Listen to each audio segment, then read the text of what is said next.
Welcome, ladies and gentlemen, boys and girls, to T3PO Live! My name is VashSky, and thank you so much for joining us here on what is going to be an excellent show here. You see, I thought I was going to be doing the Daredevil review tonight, and apparently not, so that kind of opens up the schedule just a little bit right here to really dive into these topics and really have a fun time with them. But first, I would be remiss, but I didn't bring on just an excellent panel today. We have the one, the amazing, oh, I gotta get myself ready right here. Nolan Thunder! Hello, everybody! Hello there, sir. Yes! How are you, Vash? How are you? I'm doing pretty good. I must say. You know, it's... You're always asking about us and what we do. You know, I want to know about you, my friend. How is the host, the man, the myth, the legend? Is he good? Oh, man, the myth. I don't know about all that, but legend, well, no, I'm joking. just man in this instance. I am doing just fine. And I know somebody who might actually be doing better than me. Well, it's the one, the only. Great Place 28, right there from California. Hey, how are you doing today, sir? I'm doing great today, and how are you? Wait, I don't hear an echo.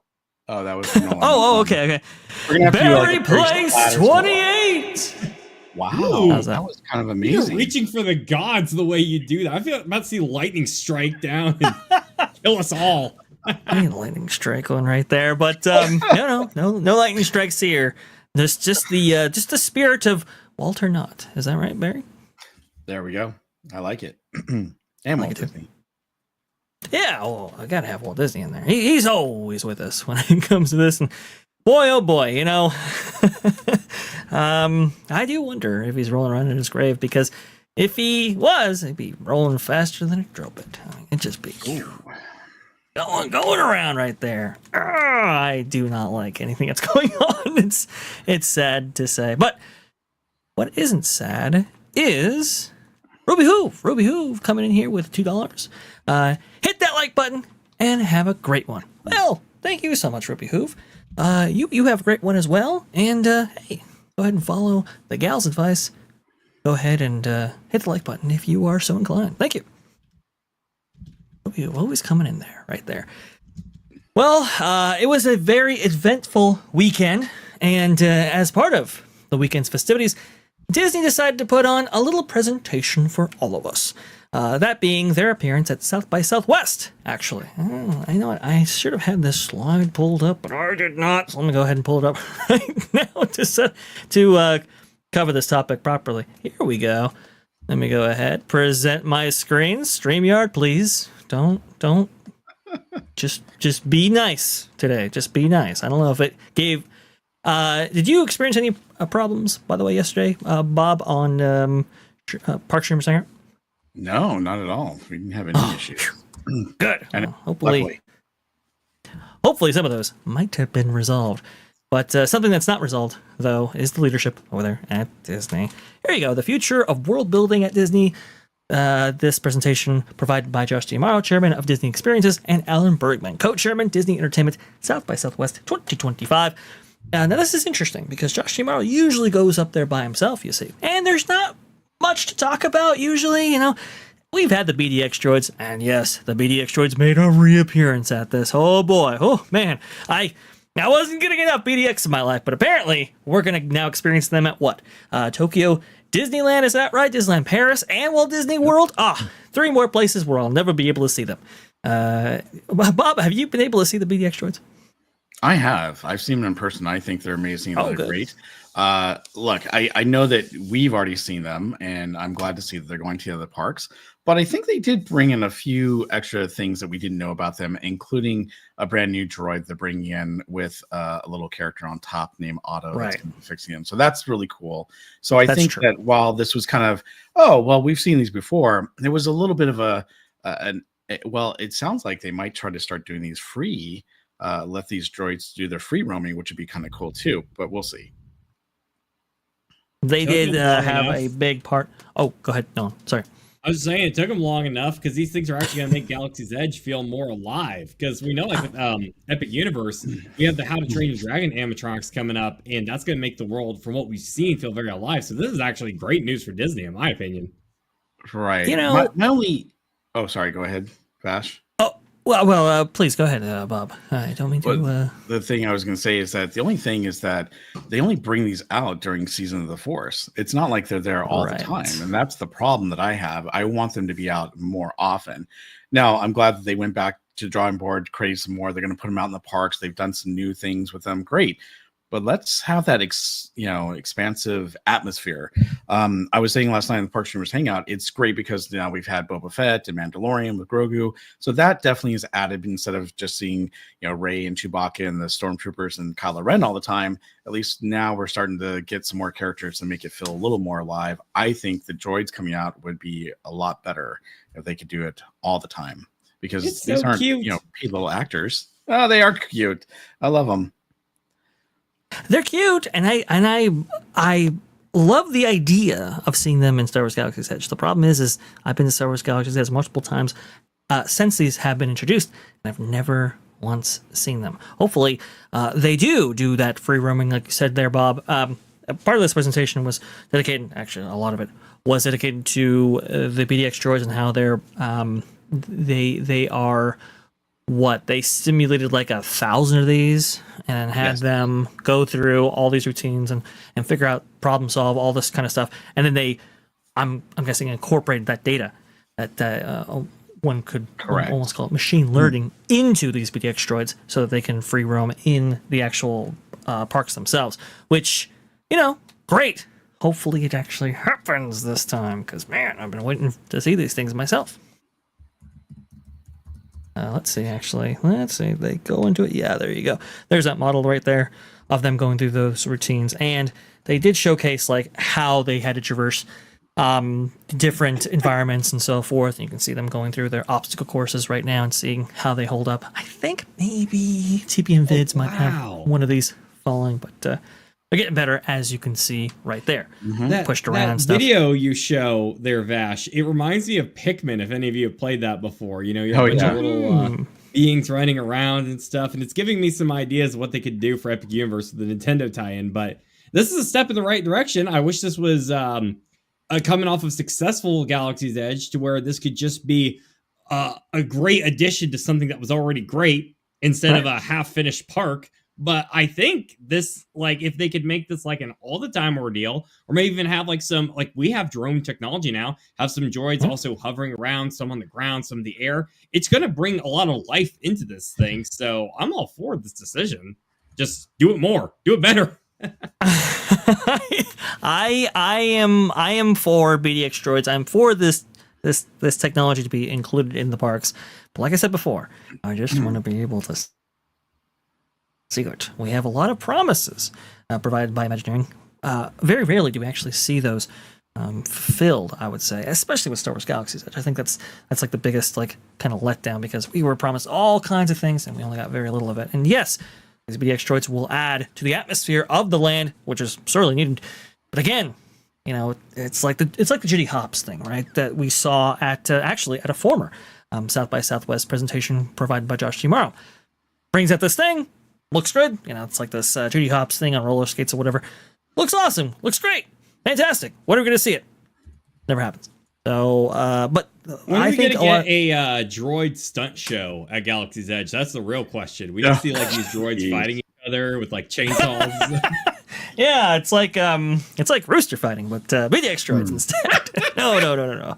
That can't happen. And there you go. There's that little little guy that they've mounted on. Yeah, Otto, that they've mounted on to one of those droids. And apparently I believe that will be making an appearance in the movie, right? Mandalorian Grogu. Is that right, Bob? True. So the BDX droids and Otto here will be making an appearance actually in the Mandalorian Grogu movie that's coming out, May 22nd of 2026? May 22nd, 2026. You know what's also coming on that date, Bob? I guess we have we got to get into it here. Apparently, we are getting a new mission. Now, this was debuted originally at the D23 Expo, or D23 Ultimate Fan event that took place in August of last year, but we didn't really know much information about it. Jon Favreau is brought to the stage in order to fill us in. Let me just make sure audio's good. Okay, and let's play it. Galaxy's Edge. Now, taking Mando and Grogu from TV to the movies and taking it from the movies to the parks is part of the fun of working with a company like Disney, where all of these different departments interface. Yeah, and we're super excited that we're going to be updating Millennium Falcon Smugglers Run, both at Disneyland and Walt Disney World, with a brand new mission inspired by your characters, Mando and Grogu. And for any of you who haven't had the opportunity to ride this attraction, you get to step into the most iconic ship in the galaxy, go into that cockpit, strap in, and get to crew the ship on an amazing adventure. And we're really excited to now being able to tell a brand new story built around these characters. And it's going to debut at the same weekend that the film does, which is Memorial Day 2026. Yeah, and this really all goes back to what Alan and Josh were just talking about, the incredible collaboration between our teams. I mean, opening an attraction in such a big movie like this on the same day really wouldn't be impossible without the incredible relationship that we have at Disney. And, you know, John and Dave Filoni have shared their story of the film with us, and we've all worked together on a brand new mission for Smugglers Run that really sort of hooks into this narrative. But we've also had the incredible opportunity to work with the amazing artists at ILM and the Lucasfilm Art Department to start to work on the look and feel of what we think this new mission might want to be like. And because a lot of these, the technology is shared, and we create a lot of the environments at ILM using Unreal Engine, we were able to send Mando and Grogu to some classic locations from the Star Wars universe, and we have some cool concept art now to show, to give you a little sneak peek of what Smugglers Run is going to feature. Yeah, so here's a shot of the iconic desert planet Tatooine, one of the many locations we're going to have an opportunity to visit. We also have an incredible piece that gives a small hint at Cloud City on the planet Bespin, another Star Wars classic. And then lastly, I think maybe one of my favorite pieces is a sneak peek at what it might be like to revisit the wreckage of the second Death Star in orbit around the planet Endor. So, what do you think about that? We've been waiting a lot of years for a new mission. We're finally getting one. We now have maybe some of the locations that'll be featured. And that's an interesting discussion right there. What do you think about the locations? Do you think it may be too late? Your thoughts? So personally, I think these locations are great. They're obviously locations that are near and true to many of the old school Star Wars fans. My whole thing was that, it's like you're going on these, so they have a new mission that goes to 3 different locations. So is it going to be 3 different missions, or is it just the one mission with these 3 locations like Star Tours, where they're going to have that? That's what they didn't explain. And it seemed like they were trying to do 3 different missions. It only makes sense to do 3 different missions, but I don't know. See, that's what I was kind of curious about. Are you going to be hitting that hyperspace knob more than just twice? Because, these are distinct locations that are spread all over the galaxy. Or are they going to have multiple missions? It sounds just like one to me. No, let me go ahead and get your thoughts. Instead of just going to the one planet, which was that Corellia that we went to last time with the coaxium there for Hondo? Mm-hmm. Instead of just one location, now we're getting multiple, or maybe we are getting multiple missions. Nolan, your thoughts on all of this?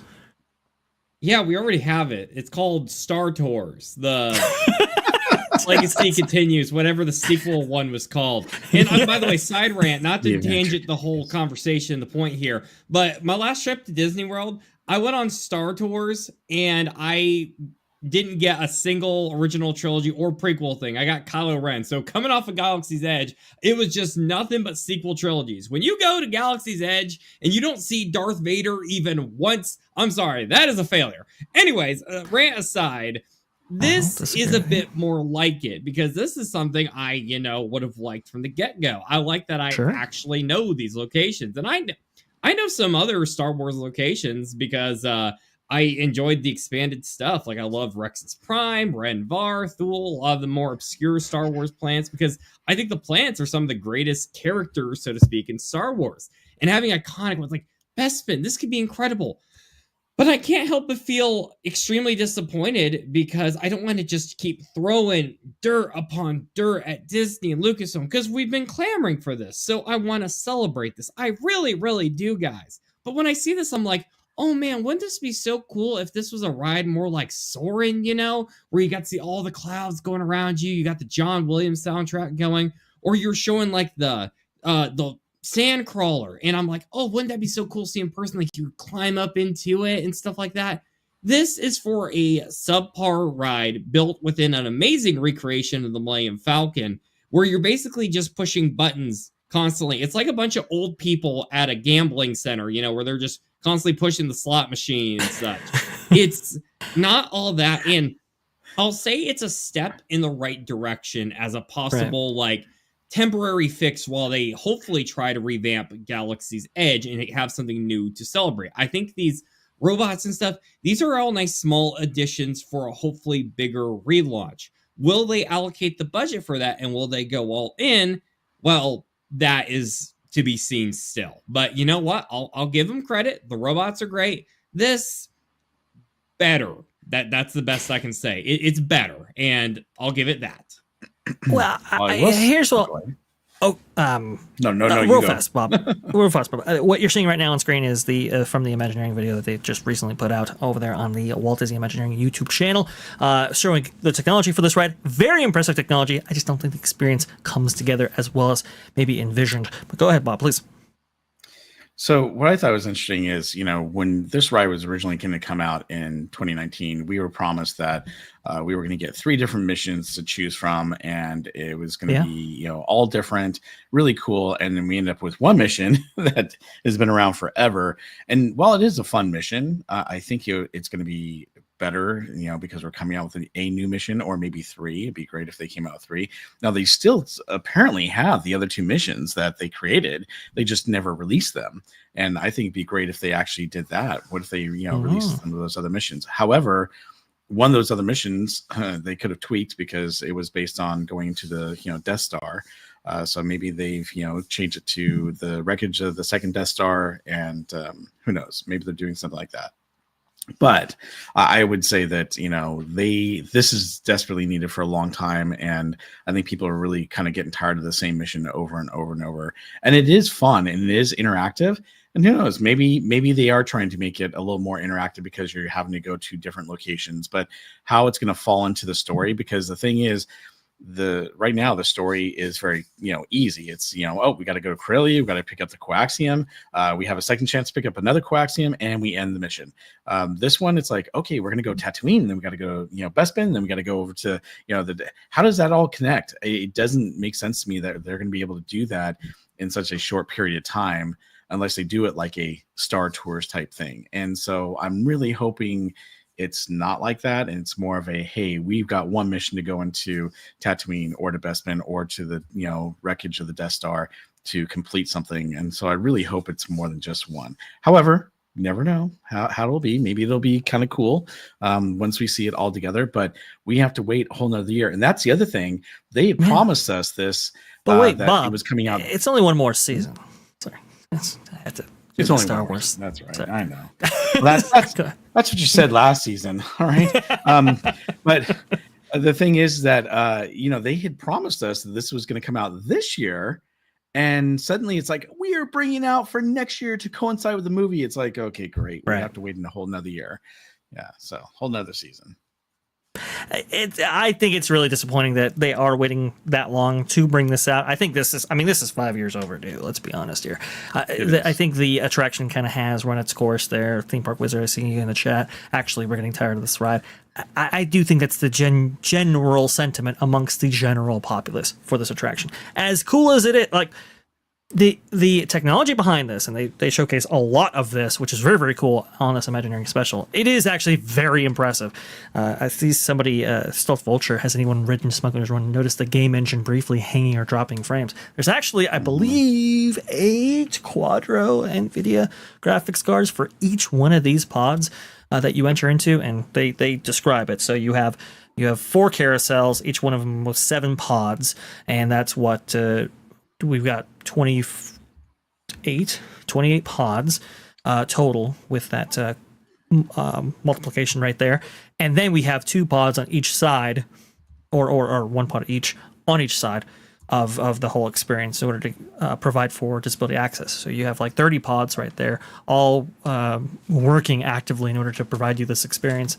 And all of those have 8 Quadro NVIDIA GPUs. It's very, very cool. It's very ambitious. But unfortunately, it just didn't really materialize, I think, in the way that they had envisioned before with just one mission. Now, getting multiple missions or getting another, at least, with multiple locations is cool. It's just, man, I don't know. I think the enthusiasm has kind of run its course. We'll have to see about the quality of all this. Not to mention, Vash, it's a screen ride. And the reality is, that's true. When they came around, they were new and more revolutionary. Right. I remember the first time I ever rode a screen ride was the Simpsons ride over in Universal Studios, which unfortunately its days are numbered at this point. But I remember just being wowed. I was like, this is so different from anything I've ever experienced. It was the first time I ever went on something that was VR, so to speak. Because, I'd done like those cheaper ones. You'd do it like the Dave and Buster's and stuff like that. And it really showed me that, wow, this kind of technology can be used for such amazing experiences. Now, several years far removed, people are tired of seeing so many screen rides. And we know Universal has learned from this, and they've downplayed the screens and done a lot more creative things. We're seeing it every week with the headlines for Epic Universe. The reality is, this ride comes from a different era. And unlike some other rides, that have, a timeless retro feel, much like Muppet Vision or something along those lines, because of how it was presented and built, they're trying to bring more life into a ride that's already showing its age, from not just how the ride was designed, but also the source material it was built with. So it seems like a good move to, kind of rejuvenate a little bit, to buy some time for the next big Star Wars project. But the reality is they are still trying to, I wouldn't say put makeup on a pig, but they're trying to put a ride that's kind of lost some of its luster, I guess, much like the Millennium Falcon is supposed to be in Star Wars, I guess you could say. Yeah, I don't disagree with you. I think it may have been a little bit too late in terms of the interactive quality of this experience, and combined with its screen-based nature and so forth. Like Toy Story Midway Mania, very big when it came out, but now I think Nolan, there's something interesting there that people are more in tune with these screen-based experiences. You have to really wow them. And from a technological aspect, as impressive as Millennium Falcon Smugglers Run might be on that side of things, maybe experientially not as impressive as it could have been. And that's really the small, the sad thing there. Now, they have a myriad of switches and buttons that could potentially be used for this experience that haven't been activated yet. We'll have to see how far they go. Very interesting. We'll see. Tie into the actual movie. But we talk about screen rides, and we've talked about maybe how Universal's changing direction here. Well, Disney decided to do something very interesting. They decided to copy Universal's homework when it came to their next big e-ticket attraction. I'm talking about Infinity Defense. Now, I did have a showcase on this at South by Southwest. Let's go ahead and listen to that right now. Here we go. Indeed. And now we're about to do even more. We recently broke ground on a massive expansion for our Avengers campus at California Adventure, where we are doubling the size of the land with 2 new incredible attractions. First, in Avengers Infinity Defense, you'll assemble with the Avengers to battle King Thanos himself across multiple worlds. And our guests will also be joining Black Panther, Ant-Man, Hulk, and many of our other favorite Avengers to save the universe once again. It is, I think, by far the largest collections of heroes we've ever put into one attraction. Yep. And as Bruce said, it all leads up to a huge battle with King Thanos. Now, that was Kevin Feige and Bruce Vaughn. Bruce Vaughn, the head of Imagineering at this point, and Kevin Feige, well, a man needs no introduction, but the head of Marvel Studios right there. And this is what I mean by copying homework. Stories. Oh, not that. Sorry about that. You can see right here, this is the King Thanos Infinity Defense attraction.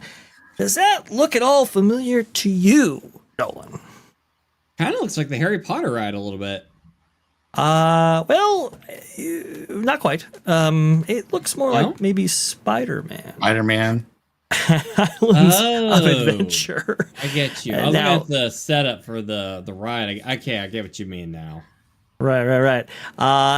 Now, here's the thing about the Spider-Man attraction.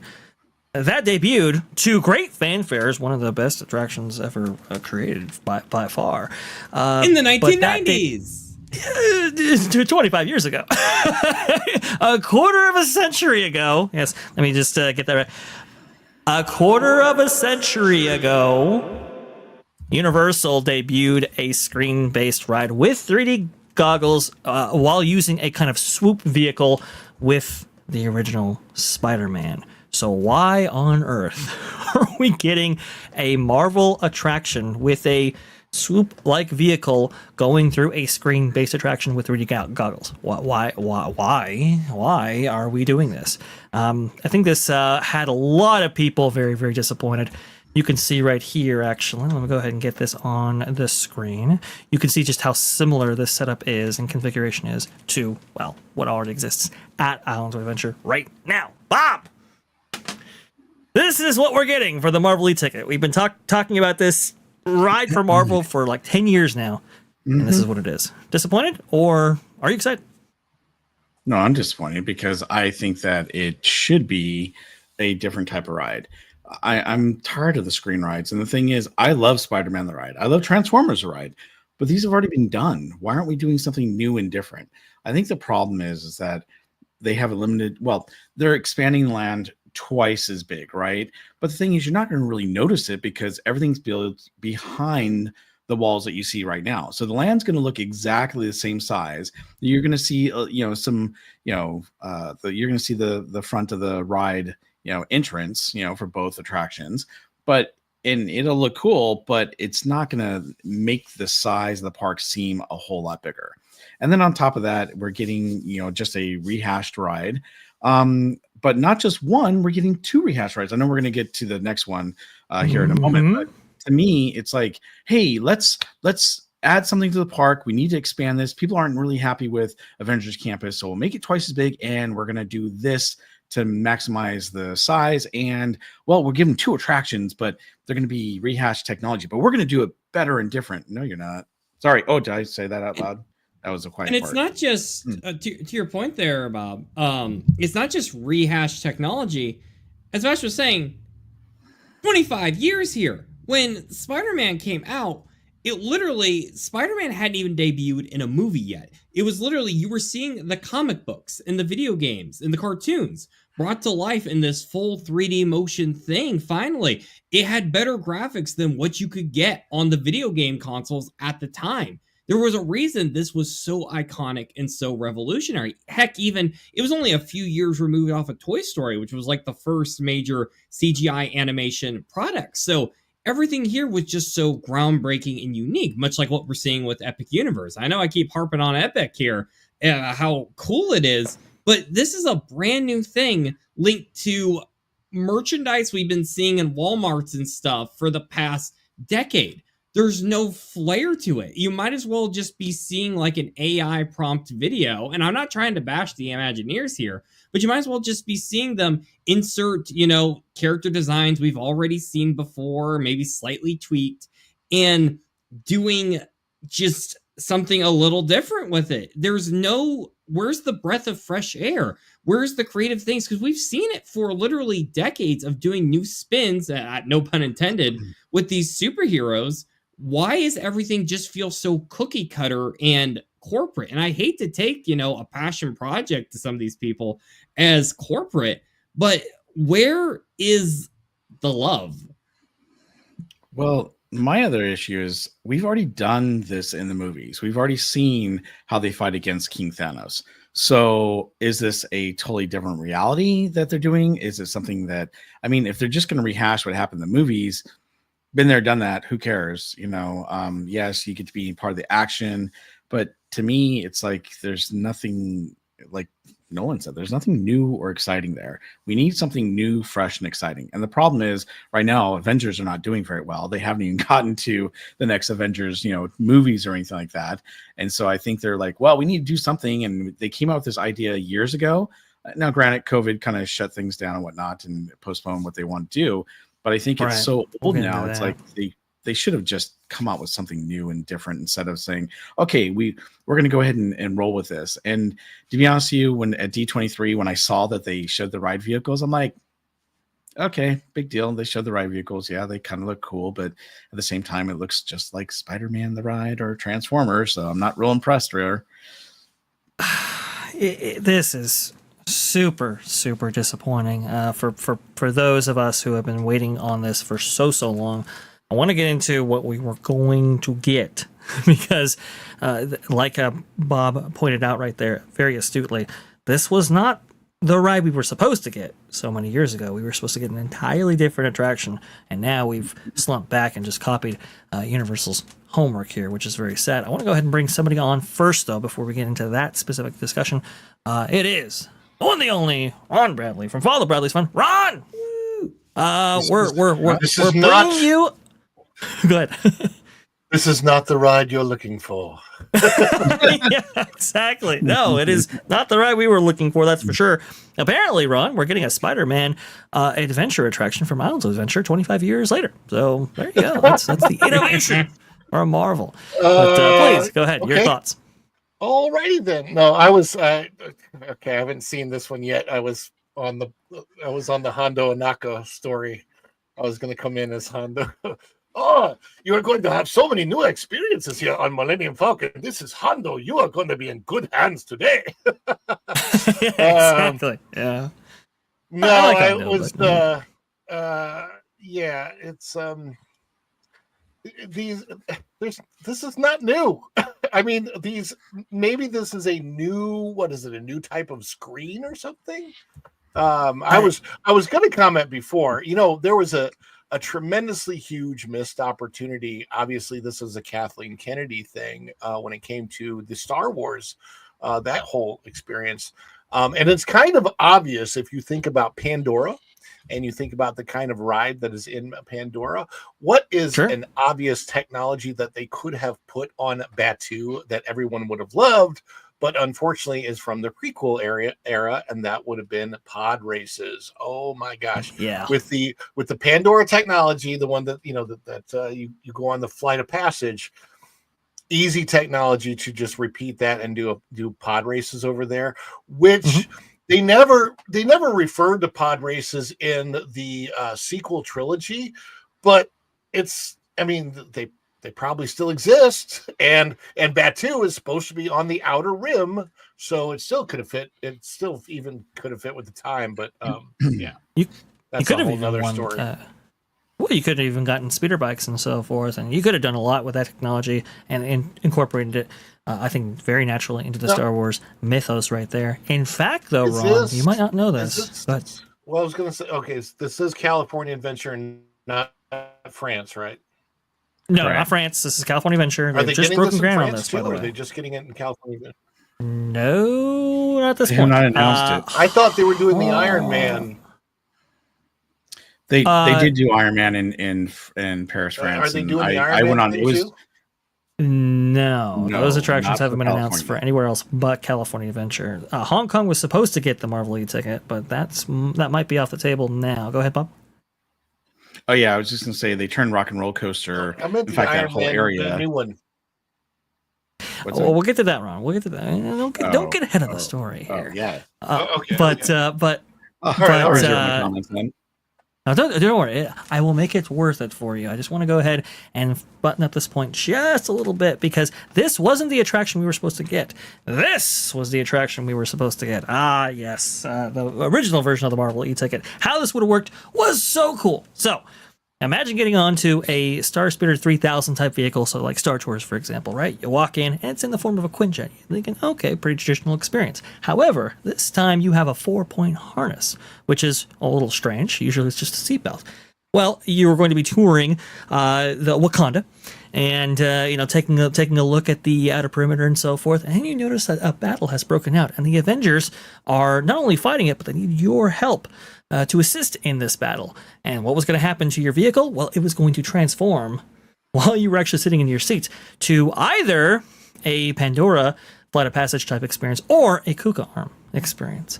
And that would have taken you into the battle and from what I understand, would have made for an interactive experience as well. Unbelievably ambitious. Very, very cool. Unfortunately, we don't get any of that. We get Spider-Man 25 years later, which is not really to mention what is you get to fight all those bug creatures. Like that's actually something new and creative. I feel like I'm in Starship Troopers or something like that. That's actually, you start off the ride, everything's normal, and then everything takes a drastic turn for the worse. That would actually be cool. I'm down. I know, and that's why I cry on the inside, because that ride was way better than what we're going to get, and it was what's so the revolutionary. what's the theme of the Spider-Man-ish ride that you're getting though? Like what is because none of those pictures are Spider-Man. What is it going to be? So the theme is what you've seen before. You are teaming up with what? Ant-Man. What did they say? Hulk and who else was featured? Which Hulk? That's a good point.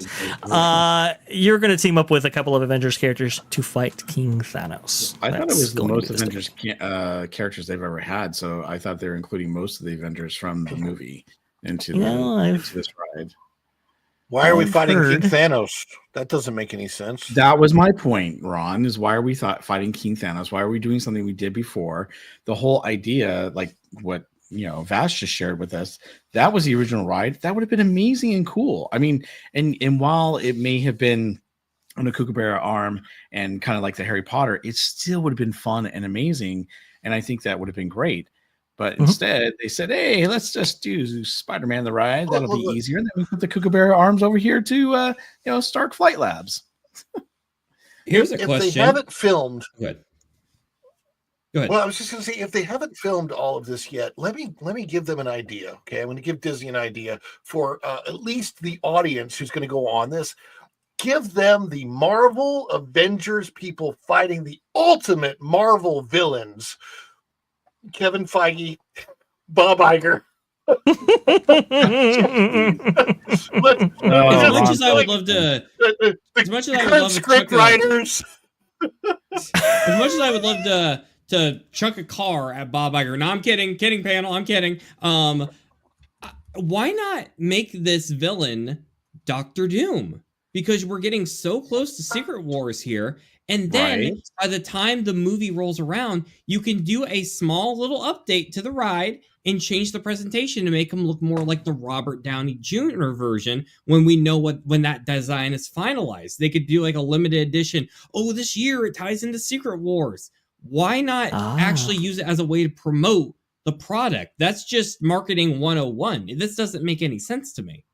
Ironically, they did this over with Star Wars Galaxy's Edge, as we just went over, right? Right. It's going to be May 22nd, 2026. That's when that's going to make its debut in order to correlate and tie in to the Mando and Grogu movie. Here, though, that's too forward-thinking. You gotta put a stop to that. Go ahead, Bob. I honestly think that because they already had this emotion and they're already planning out to do the Avengers thing, they're like, let's do that. And then, if we ever need to change it, now we can add a new battle with, the Fantastic Four added in and Doctor Doom and all that stuff. And again, that will be old and dated by that time too. That's my problem is that we should be, like Nolan said, we should be going forward and, launch this with the movie. That would be great so that we have something, that we can coincide with, and it'd be amazing. But they're not planning on doing that. And that's the thing. I feel like Disney's being so reactive to everything instead of proactive, and instead of, and I'm not trying to rip Imagineers, but Imagineers are not what they used to be, and it just seems like we're getting half well, hate to say it, but it's almost half of what we should be getting. And it's really frustrating because I feel like in the past we would get these amazing things. The concept art that you would see would be exactly like the ride, practically, and it was really cool and amazing. Now you're like, hey, this is what we're supposed to be getting. Oh, that's not where you're getting it all. Oh, by the way, we've changed the concept art again. Here's what you're gonna get. Oh, that's not what it's gonna look like. Here's what you're finally getting. And that's what worries me about this ride as well, is because what we're seeing now is different from what we were originally told, right? And then who knows? Maybe when it finally, what happened there? Oh, what? My computer seemed like it froze up. Sorry about that. Oh no, you're good. Did I lose you guys? But the other thing is, are we going to get this right? Or are we going to get something subpar like Tiana's Bayou Adventure? That's what I'm worried about. Well, I don't see any broccoli. So, well, hang on, guys. Hang on. You see, I know you guys are really, you're leaning into the Imagineers. I think that's a little bit unfair because they didn't just give us one attraction.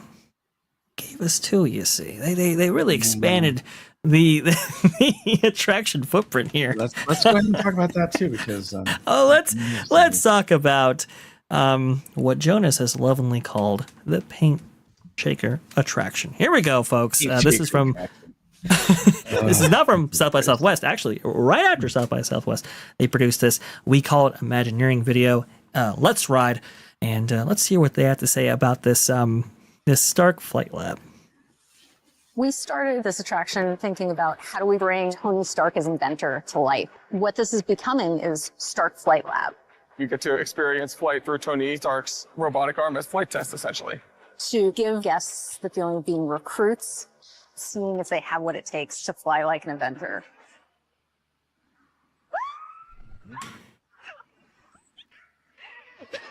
Okay, I don't remember Avengers flying like that. We're combining two That is a good astute point right there.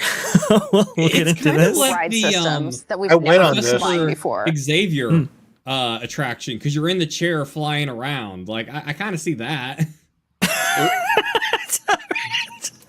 That's This looks like- terrible, Nolan. That is awful. That, looks but like it's the sum very of all inclusive, thrills. I will say. They've It already is done the this. sum of all thrills, I mean, Ron. That's it's a very good astute observation. Now, they think that, oh, hey, you know what? We're combining these robotic arms for a conveyor belt and so forth. We're going to do this amazing thing with this stuff. Well, that would have been amazing if it hadn't already been done 15 years ago. Sorry if you didn't hear that. 15 years ago. What was is when done they 50 actually years came ago out with with Harry this. Potter is better than what they're doing with this. This is a Legoland ride that opened up in 2005 that had 5 different speeds that you could choose from, and they're just kind of doing the same thing here at DCA. Why are we doing this? It should be something more fun, intuitive. This type of ride, which was what Avengers was originally going to be, would have been so much better. And instead they said, oh, let's go ahead and we're going to add 2 attractions. and we're just going to do this kookaburra arm that kind of moves and shakes you around. Now, don't get me wrong, it's fun. I've been on the one in Legoland, and it is fun. But at the same time, you're going to be shaking around, moved around, and boom, put back down. That's it. Yes. I'm sorry. You've just described the entire experience right there. That's literally going to be it. This is not going to be a moving Kuka arm attraction that'll take you through sets and environments like Forbidden Journey has done, like I said, 15 years ago with the first instance of Wizarding World of Harry Potter over there at Universal Studios Islands of Adventure. And this is not going to be like Monsters Unchained, where we'll actually go through mainly practical scenes and so forth. No. This will literally just take you from a conveyor belt, take you up, and put you right back down. Here we go.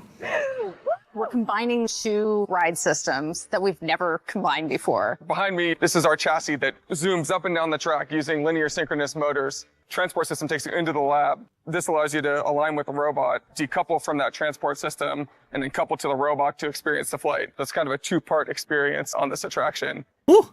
2-part experience. Load and unload, guys. That's a 2-parter right there. Real innovation right now. And this is very much unlike... Oh, go ahead, Nolan. Oh, sorry. Well, fun fact, I actually used to work at an Amazon distribution center, and they had this big robot arm that would like pick up the totes and align them into the right area. We call it the robots. And right. So this technology's been around, and this is about as impressive as watching a warehouse operation. So it doesn't really wow you. They keep building themselves into these artificial boxes because they're thinking with philosophies from 25 years ago, 15 years ago. Why not experiment a bit more to do something new with it? Because honestly, I see this ride, and of course, this is total bias here. I feel kind of sick just looking at this ride because I feel like it's just gonna waggle you around. I feel like Erica, every time we look at a cool coaster, whenever she's like, nope. That's how I feel right now. And I'm just the arm is cool, but just feels like something I'd see in Oscorp in Spider-Man during like one of those demo videos. I don't really see the innovation here or the major fun feel. What? Nolan, come on. There's plenty of innovation here. Now, this might look like to you like a conveyor belt system that you would see at like an auto workshop that's been in use for probably 30 years or something like that. But no, Nolan, there is innovation. You see, what you don't understand is that they brought in a dance troupe in order to synchronize the movements of all of these. Take a look. This is going to be very interesting.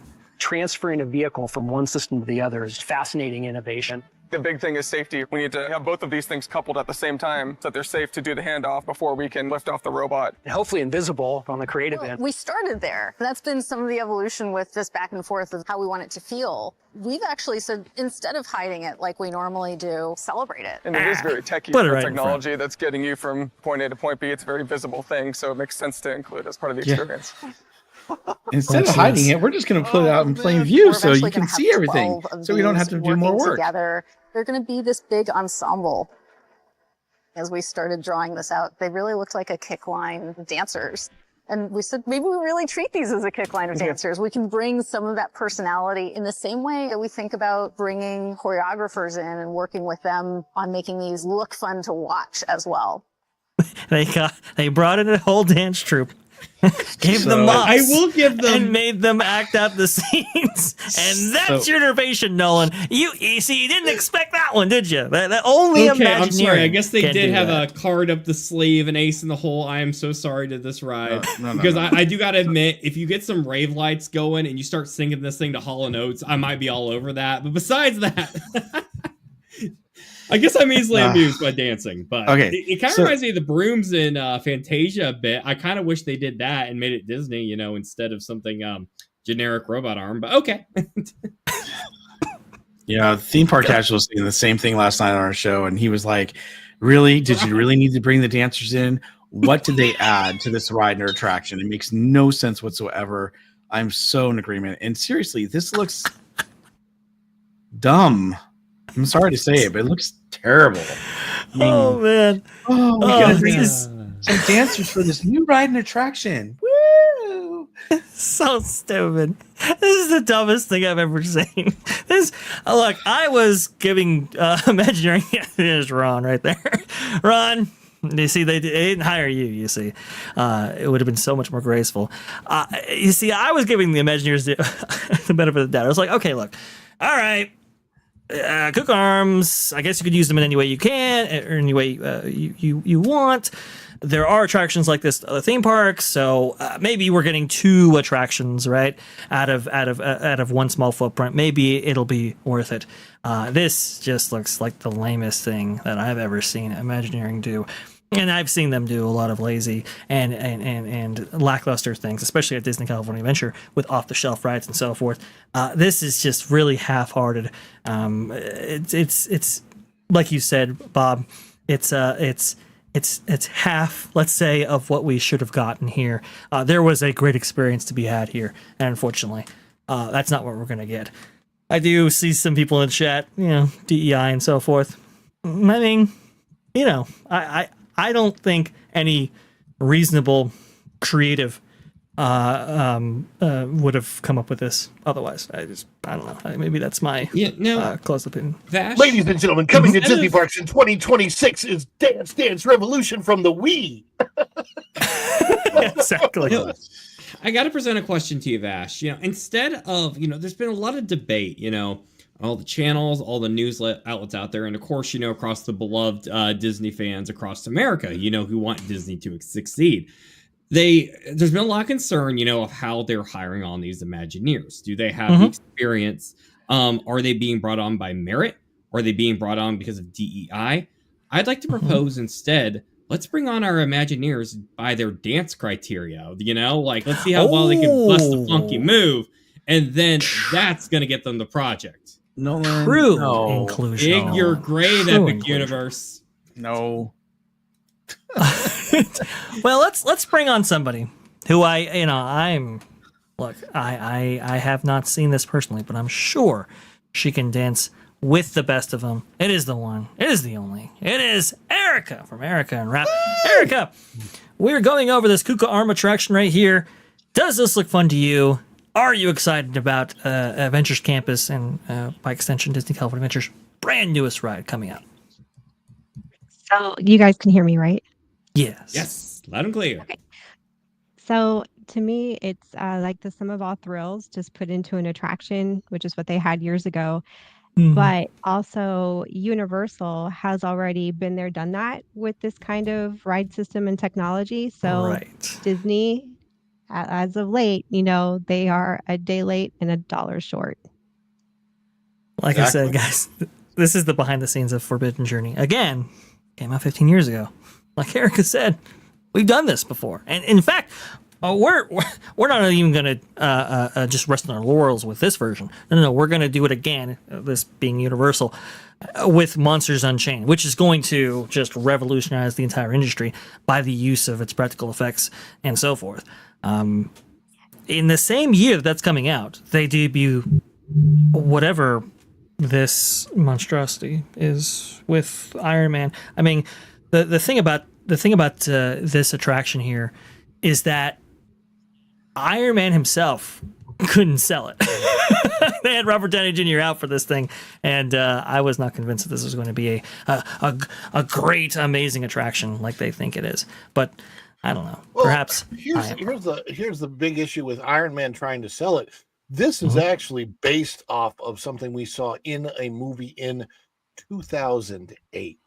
That's when we first saw the robot arm that they're talking about.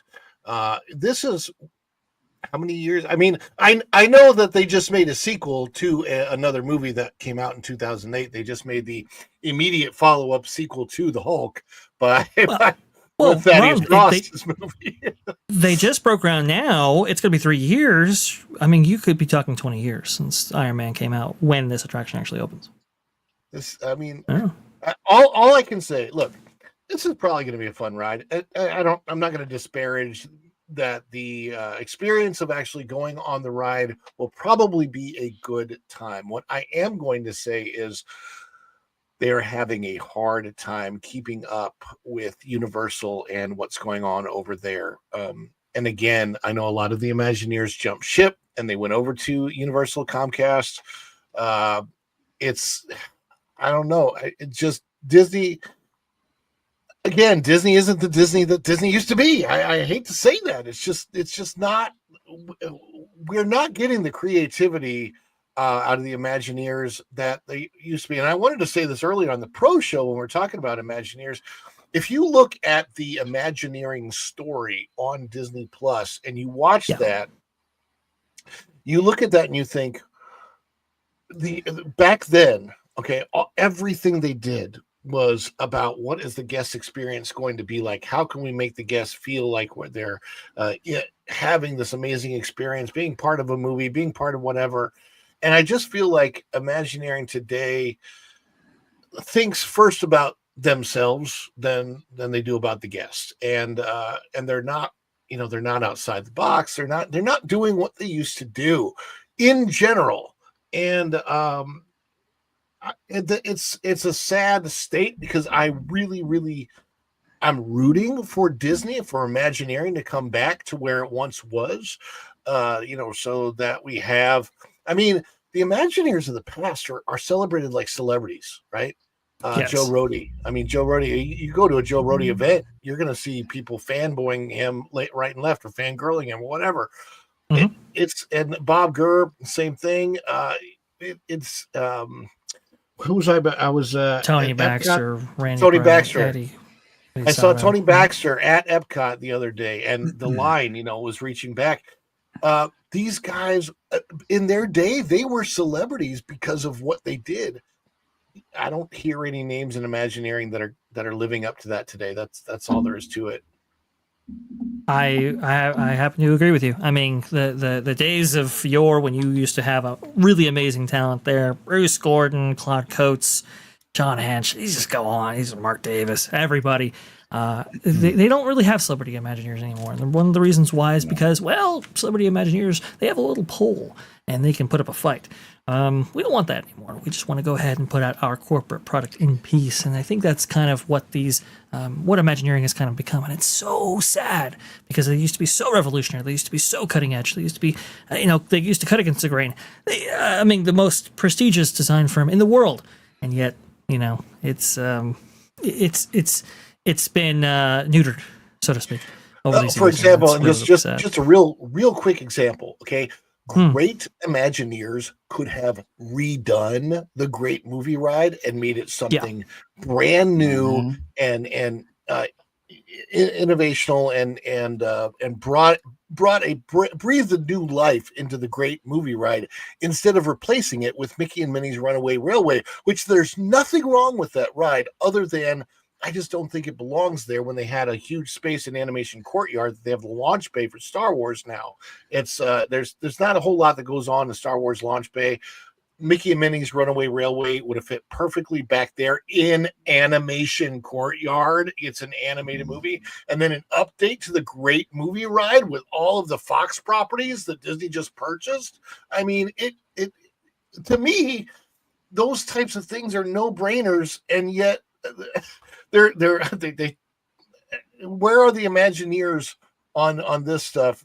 It just it boggles the mind, and as a lifetime Disney fan, it's incredibly frustrating to me. It's too. Oh, go ahead. Oh, please go ahead. I would say if you go and you actually listen, because you can follow some of these old Imagineers and on their social media channels, and you will hear from them, and they will give you their honest opinion about what they think of some of this new stuff. Some of them stay a little reserved, and some just give you the full, line of, "Hey, this is how I feel, and I can't believe they're doing this," type thing. Oh yeah. But regardless, it's disappointing when you see Imagineers, former Imagineers, also with the same concerns as us. We'll get into some Imagineers and what they might think about a lot of these. Well, at least one of these projects. I'll put it that way. Let me go ahead and get this super chat here, which I think is very relevant. Eric Stratton with the 777. Thank you so much. Disney, get someone hired as maintenance at Forbidden Journey. That'd be Harry Potter, that is. Secretly measure the depth of vomit at the end of the day. Avoid movement types near deep vomit. Vomit comment, I believe, is what Larry said in the chat there. It does look not. No, it looks like something that would get you sick. Hopefully, it's a little bit more substantial than what we are seeing right here, but I don't think so. I think it's just a ticket, you sick, which is really unfortunate. Here we go with the mum with the 199. Let's see here. I'm more worried about the Monsters Inc. door ride. Yes, we are very concerned about that one, only because it is getting rid of Muppet Vision 3D. So whatever they are getting rid of it for has to be really, really good. In fact, let's go ahead and make that our next topic here. Where is my links for that side of the story? Hang on, guys. Hang on. Sorry. I think that, you know, clearly the Monsters Inc. door ride is going to be well received by fans, be so much more than we could ever have expected, and of course, come in under budget and in a timely manner. It'll open early. Oh, you think so? Yeah, exactly. I sense some sarcasm there. I don't know. It's a little ambitious. Let's see what Pete Doctor and this Imagineer, I can't remember his name, Michael maybe, has to say on this subject. That's really exciting. And that's why we're inviting guests to visit Monstropolis. It's the perfect fit for our theme parks. And we're creating something that everybody in the family can enjoy. And that includes this brand new signature attraction. It's a thrilling roller coaster ride through the iconic Monsters Inc. door vault. Yeah, no, so that's one of my favorite scenes from the film. You know, the bit where Mike, Sully, and Boo go racing through the vault to find Boo's door. And I swear to you, here's how it went. So we were like, okay, if monsters have access to kids' rooms through the closets, where do they store them all? Well, maybe there's some giant vaults. Yeah, that's good. And what if there's like an overhead track that delivers them? Great. You know what? That would make a great Disneyland ride. It was like that quick. And the good news is we thought the exact same thing. So Imagineers have been itching to turn that very moment into an attraction ever since we all saw it for the first time. Yeah, and just like we at Pixar try many versions of the movie, of the script really, before we do the movie, I know you folks at Imagineering kind of previs a lot and try different versions, and I can tell you this is worth the wait. What you're going to see here, you remember how the doors in the door vault, scare floor, they attach the doors to these machines that then whiz them off into the vault. This scene is one of our favorites. And that's the scene that we're actually going to bring to life. And when we turn that experience into a ride, we can't use the traditional lift hill where you kind of click and clack up an incline. It's not going to cut it. So that's why we're going to do this. That's an automatic of our coaster's load station. Now, our coaster is a suspended coaster, and you'll actually hang below the track. And then, just like the doors in the movie, the train will lift straight up into the air before zooming off into that iconic vault. Cool. We have never done anything like this before. It's Disney's first suspended coaster. It's our first vertical lift. And we're designing this experience to be as memorable and as fun as the film itself. So we're just so excited. Well, I can tell you, everybody at Pixar is really jazzed about this. It's like a dream come true. All right, guys, your thoughts on the Monsters Inc. coaster that will be replacing Muppet Vision 3D? For once, I'm actually going to give a bit of a positive here because I could rant for an hour about all the negatives, but I want to give a positive here. I've been on a lot of coasters in my time that a lot of times, you know, the first opening out of the gate part is usually always boring. Sometimes there's some fun things. Sometimes it zooms you a bit. Sometimes a little bit of a hill. Sometimes a little chain thing will come down and grab you like an arm. This is really a cool idea. You know, you're already flung right into it immediately. You're already getting a bit of a ride before even really starting the ride. My only concern with that is I feel like what's going to end up happening, because this is Disney, someone's going to get on it. Someone's going to do something really stupid. And there's going to be an incident that happens because a guest did something wrong, and they're going to reel it back too far, and they're going to end up slowing down this process. So instead of getting this swoop up and it's like magical and whimsical, it's going to be a slow and we're going to lose all the soul out of the ride within a year. That's my concern with this. What about you guys? I hope not. I mean, this looks the ride. Oh, go ahead, Erica. I was just going to say you have to expect the village idiot. There's a village idiot everywhere. And for whatever reason, they seem to be really attracted to Disney lately. I like the lift. I like the lift part. To me, it's very German in terms of engineering. It's something you would probably see out here. So I'm kind of questioning, who are the real engineers? Are they outsourcing? Who's actually building this? Because I have a feeling I don't think Disney could actually build it. I think someone else could. I bet you, Erica. That's I just bet me. Home Depot could do it. They could supply enough doors for this ride. I bet that could work.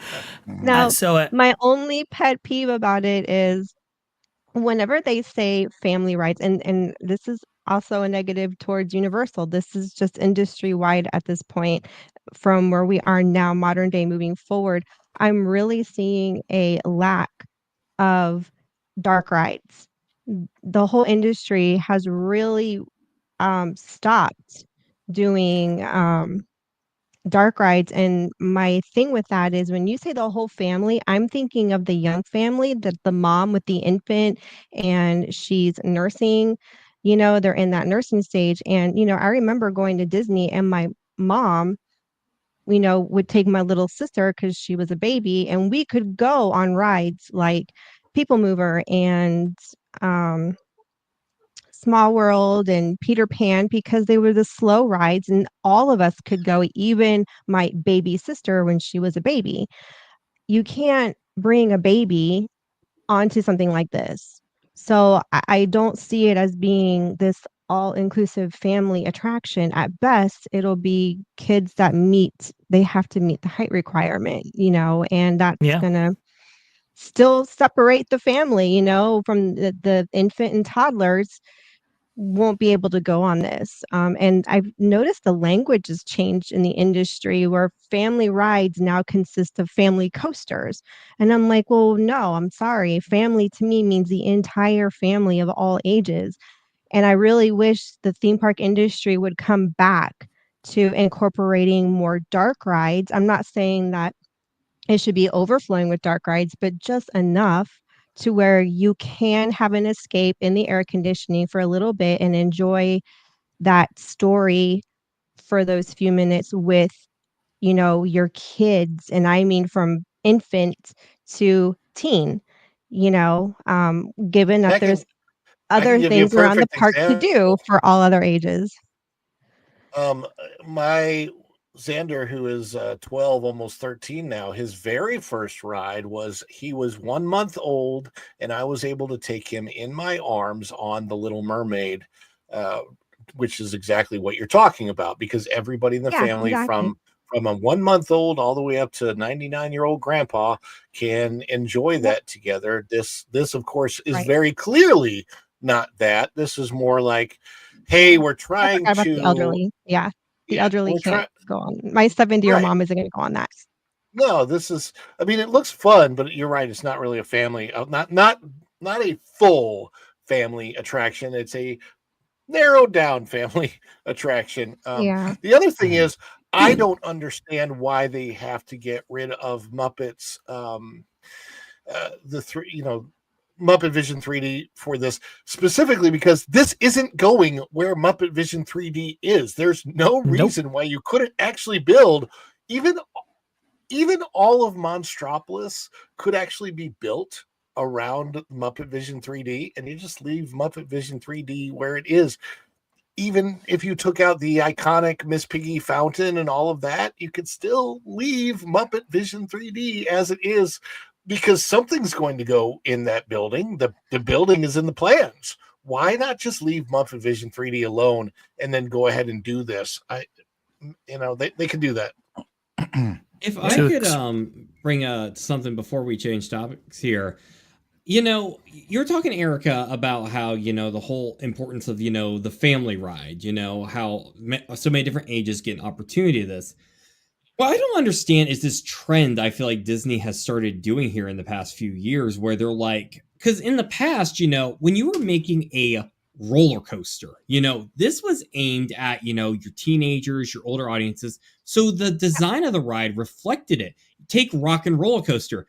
A 4-year-old usually isn't the biggest Aerosmith fan. But, the little older you get, this is a ride that's marketing more to those who want more thrills, who can take it. You had this with Expedition Everest. You know, they had it themed with a Yeti that might scare young kids, but it doesn't matter because that was aimed at an older audience. Now we have to where they think they should throw Muppets into Rock and Roller Coaster, which doesn't make any sense as opposed to the more inclusive, from an age perspective, mind you. I don't just mean that in, the normal inclusive way. With Muppet Vision, which is a gateway to all ages and a whole new audience at a chance for introducing young kids to a icon of the 80s, the 90s, and whatever have you. Now, instead, take like Slinky Dog Dash at Toy Story Land in Hollywood Studios.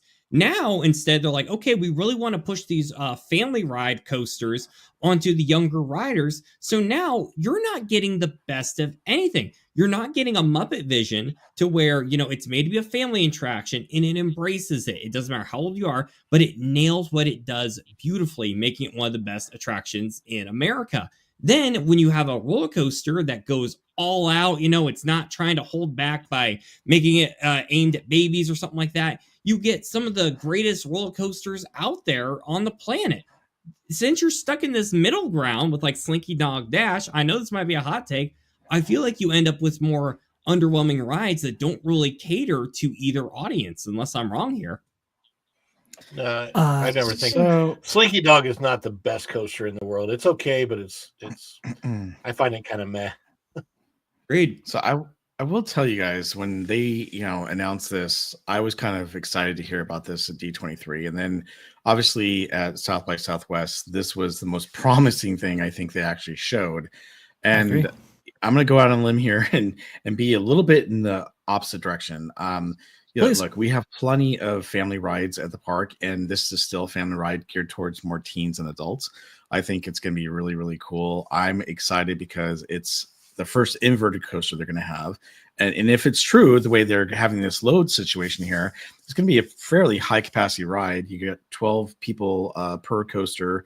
You got 4 different tracks, and I'm sure you're going to have more than just, the actual 4, coasters. You'll probably have like 8, but you're going to be able to put a lot more people on this ride. It should be a lot of fun. I like how it loads where you sit down and then it goes to the top and turns. Now, is it going to turn on the ride?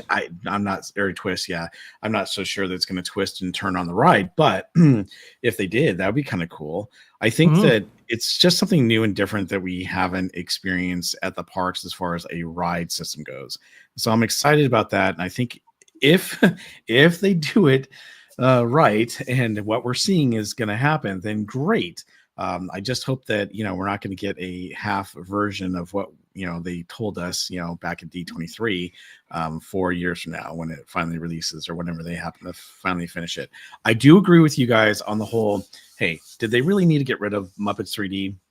No, they didn't need to. I mean, look, you got monsters and Muppets, you could have somehow, interacted that whole thing, and that would have been kind of cool. I know it's the whole Monsters Inc. land and everything, but you still could have had, Muppet Vision or change a Muppet, movie to something else that, kind of coincides with, Monsters Inc. Or at least, why did they have to get rid of Muppet Vision 3D now, this coming summer? Why couldn't they have held on to it longer while they're building all the Monsters Inc. stuff? And then when they needed to finally say, okay, we need to get rid of it, we get rid of it. That's what doesn't make sense to me. The coaster is here. The coaster's here. Yeah. It's not here. That's Muppet Vision 3D. The theater will remain, by the way. So there's really absolutely no reason to get rid of Muppet Vision 3D for this coaster, especially right now, like Bob was saying. Go ahead, Ron. Well, I'm just saying the theming. It's not that difficult to I don't know who said it, but like you can mix these IPs. You can actually mix Muppets with monsters, and there's no reason why the show couldn't actually start as some of the monsters coming out and trying to evade, and then like Sweetums, who's also a big monster, comes out and said, comes out, they could voice Sweetums or something, but no, this isn't your show, guys. This is our show, and then it would be like a whole little wrestling thing, and they kick him out, and then Muppet Vision 3D starts. You could totally do something like that. It would be creative. It would be fun. And like Bob said, I'm actually looking forward to this ride. I think the ride itself if executed properly, is going to be a pretty darn cool ride. Now, granted, I don't think it's going to beat a mud track that replaces Rivers of America because Rivers of America, we all know that is so outdated. That is so 5 years ago. No, I'm kidding. Obviously, sorry. But yeah, sure, we'll be talking about that.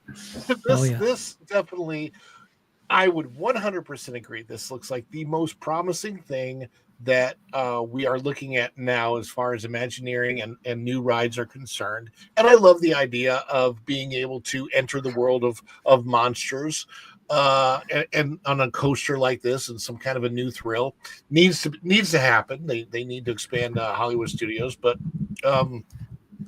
yeah, there's you can work all of Monstropolis around this. Even have the Muppets Theater. The Muppets Theater doesn't have to be the Muppets Theater. It can still be something else, but at least leave the film. And they're not going to do that. Or even they could even move the film to a different part of the park. Move it behind Rock and Roller Coaster, whatever. But they're clearly going a different direction because we've talked. There's something that they're going to do with that film to kind of maintain it somewhere in.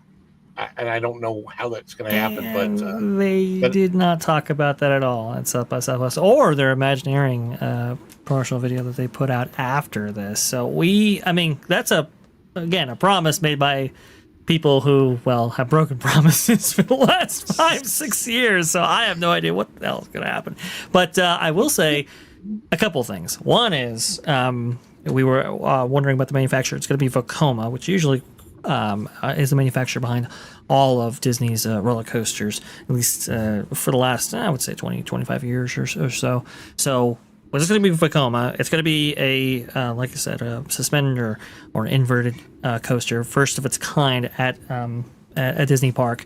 And it's not, I would say, if it's a family coaster, I'd say it's very loosely a family coaster. However, it's not going to feature inversions or any of the things that maybe B&M is known for with its inverts. So perhaps, it's a less intense experience in that regard. The lift hill situation is interesting because it does a couple of things. One, it might actually increase in capacity, Bob. That's a very poignant thing there. But two, it uses less space. So lift hill, in order to get you up to the heights that you need in order to go across this entire trek here, that would be extended out and it would take up a lot of room. Here, you actually do it right at the load station, which is, I think, very ambitious. I actually think this is the coolest thing that they showed because we've not seen a vertical lift ascension system used in this way. And as Bob noted, it actually twists the vehicles, the seats twist right before you actually get onto the main portion of the ride. I've heard though that the course is not that great and that it requires it relies a lot on the dark ride elements that will be featured inside. But go ahead, I have a question. I'm sorry. Yes. I missed the part where we had the interpretive dancers for this one because I feel like now that they're doing that, you really got to put interpretive dancers with all new ride innovations. That's more entertaining than anything else that I've seen coming out of Disney lately. Come on, give us the interpretive dancers. The dancers with the brooms, it gets me every time because it's so stupid. But I think this, in terms of attractions, competes really well with what Universal has. It's on par with what Universal has brought to the table. I just wish that they would balance it out a little bit and bring and again, this is industry wide. This isn't just Disney. I'd say Universal. That's the one thing that's missing at Epic Universe too. I would hope that they bring a sense of balance to attractions and bring back some, dark rides for, the elderly as well as, the nursing moms, I think. And I just think they're fun too, even as an adult. Those little storybook rides, I think they're adorable. I think one more thing before we put a bow on this ride here, real quick. Please. Disney's missing, I feel like, a golden opportunity here because, we were just talking about the track layout, how it kind of looks a bit underwhelming, basic. It's not going to live up to probably like the type of stuff we're used to seeing from like B&M on like Banshee and all that. We're probably going to see, this perfect art right here. We're probably going to see like what, 400 doors going by during this attraction. They could take the lazy way. They could just green screen all that, and I'm fine with them mixing it up. Why not get, like, I don't know what your budget allows, like 400 physical doors, have them zooming by, and why not get your guests involved? Why not have like an opportunity? It's like, hey, buy into the Disney program, yada, yada, whatever. And you get a chance to have your name on one of these doors. Or maybe your kids could help paint up these doors to do something to where you are forever now a part of the ride going forward. Like people love like whenever there's E.T.? like what? Like at the end of ET, how they say, or how is it? Or that's how it used to be anyway. Yeah, it's ET, right? Oh, yeah, that great point. Yeah. Like I was something thinking like like how, when they have like, the bricks, like at certain football stadiums, usually after like a loved one passed away, sometimes they'll buy like a little brick that they can get like put into the ground that has like their grandpa's name on it or something like that. Oh, yeah. And they could do something to where, really get the guest engagement, because part of what made that scene in Masters Inc. so cool was that it felt so alive, so gripping. Every one of these doors went to some kid's room or someplace else, or Antarctica, where you get the snow cones. Like, it's a part of the charm of the movie.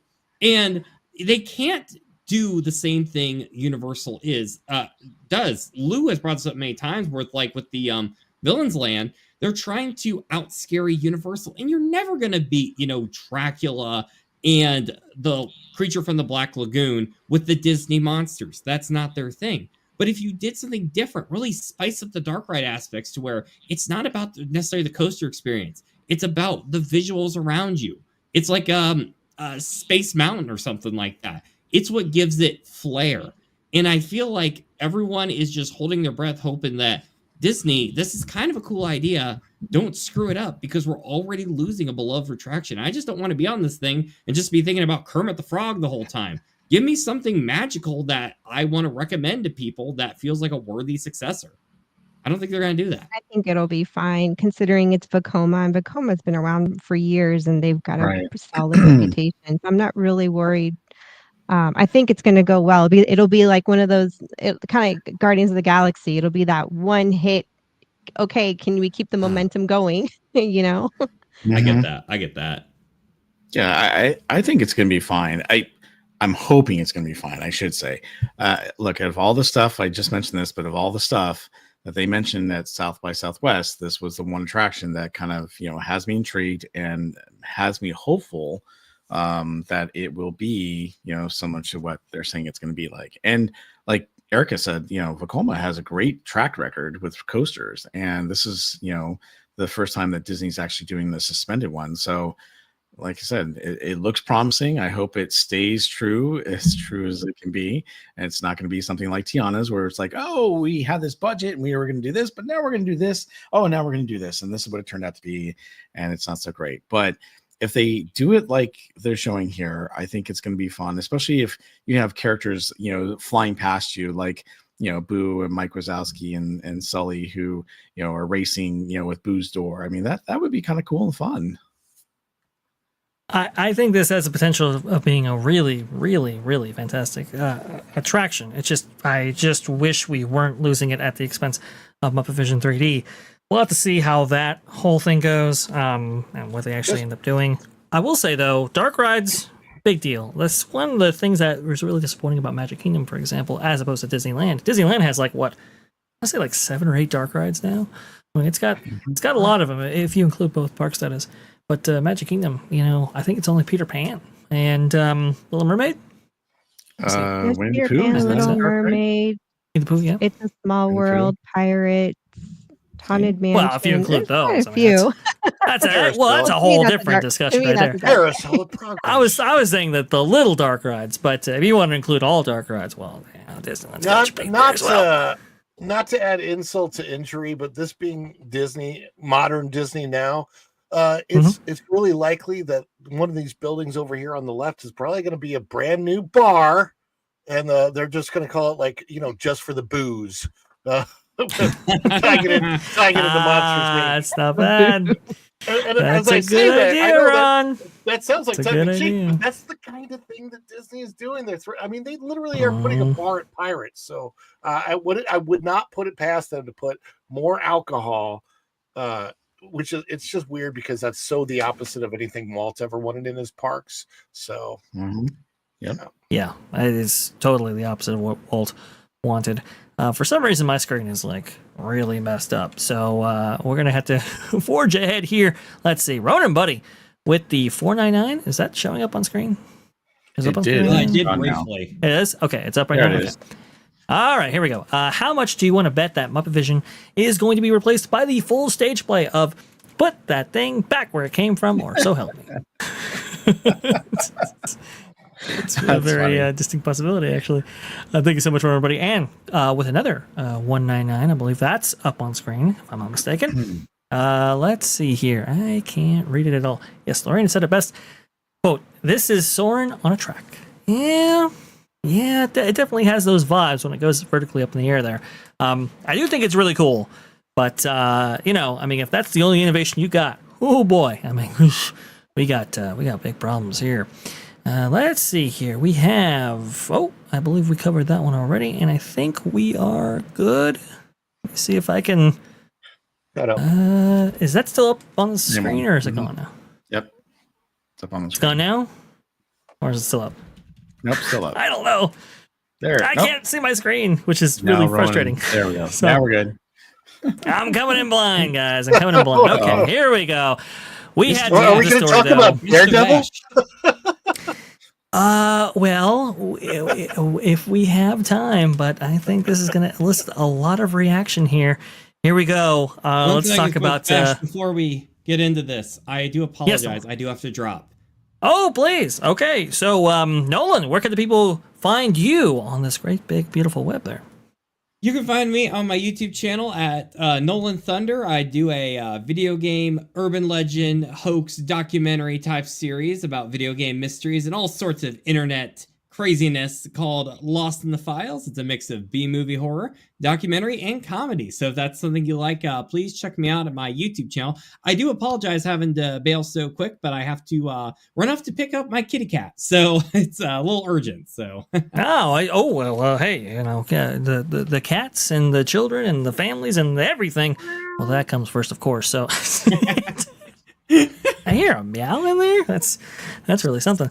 I would share your page on the screen here, Nolan. But wow, so everyone can follow me at The Void at youtube.com. Yes. There you go. Right. But speaking of being lost, okay. And speaking of being lost, though, The Lost Guys is here on That Pod Place, the very channel you're watching this stream right now on. So if you haven't yet, please subscribe. Those will be coming out every single Thursday. We actually just, the first debut episode was all about Viper, which, it's a very interesting topic. I think you guys will get a kick out of it. That's with Nolan, Thunder, Martin Stone, and Hangry Table, at least for now. And then Trish will be joining us soon. Indeed. We'll have all 4 members. So be on the lookout for that. You're going to love our little archive we have coming here. And you're going to learn a lot about lost media, urban, forgotten things that you might have, disappeared from your mind. And there might be another reason to give it a second look. I really think you're going to enjoy it. We have some deep dives on it. And it's a lot of fun to record. So please check it out on T3PO/That Pod Place. And like always, it's been an honor to be here. Thank you so much, you wonderful, wonderful people. I'll see you guys around. Have a good night. Thank you. We'll see you later, Nolan. Thank you so much for that. Go and Joey's got that link in the chat for us. So thank you so much, Nolan, for joining us here for T3PO Live. But I'd be remiss if we didn't get to what was going on. Huh? No, I figured out your issue with the streaming. What needs to happen is you need to upgrade from dial-up. Okay. All right. Hey, so that browser that I do all this stuff from has a VPN on it. That's why. Everything else doesn't have a VPN. But I probably do need to upgrade some part of the chain here. That's your computer. I need on my end. I definitely have to upgrade. So. Right. Well, let's see here. We had to talk about this portion of the South by Southwest presentation. Interestingly enough, this is separated from it just a little bit because this is what we call it Imagineering. Let's ride. I'm choosing this segment to feature because, well, they go into it just with a little bit more depth and clarity than the South by Southwest presentation did. However, there is footage to be had there as well. Here you go. The replacement of the Rivers of America. We've got a ton of rides in development. One that you're working on, Mark, is Cars. Yep. We've been doing a lot of different experiential mock-ups that our creative partners and both engineering and creative can experience. We went out, rented some ATVs, and we tried different terrain. From that trip, we developed certain features, and then we came back here and found the right partner who specializes in building motocross tracks around the world, and he helped us develop this entire track. Speed is always something that we love to do. It's fun to go fast, but it's also really fun to go over terrain, over hills and bumps and rocky parts of the path. That was a huge validation that this rally race would work really well in concert with a more traditional speed race that we have in other experiences. The amount of engineering and technical expertise that went into that is far greater than what just an ATV on the road would need to experience because of all the different components having to come together. In the dirt mock-up, I'm steering you. Right. Now the vehicle is going to steer itself through a track system. Do the two match, or does it feel totally different? So that's the next big milestone for us. And I think the amazing thing about what our ride team does is you've got so much going on under the hood. I guess quite literally in this case. What the guest feels is just pure joy and a great family thrill. Okay, family thrill is how we're describing this piece right here. Yeah, that's a great pause. Ash, yes. This is how the conversation should have gone. Our team went out and we rented a bunch of ATVs. And at that very moment, we realized anybody can go rent ATVs for way less than they can go to Disney World. And we just stopped the project right there. Yeah. That's what smart people would have done. This is really something. Are testing the... Sorry about that. I didn't want to play. I just want to go ahead and play the audio. I'm sorry, the video. You can see right there, this is the Imagineering chain going out there to Arizona, actually, to get the experience of an ATV for some reason. I don't know what is going on here. This is the big innovation. This is the big thing that will be replacing Rivers of America right here. And apparently, this isn't even going to be really based on cars because Radiator Springs Racers, Radiator Springs itself, that's all out. We're past that point. This is going to take more inspiration on planes, which, if you guys don't know what planes is, I wouldn't blame you if you did not. That was I think, was it a straight video feature that featured the Cars characters, but from a planes perspective there? So it's like the Cars world, but planes instead. That's what we're going to be basing this all on. This is this is quite the project here.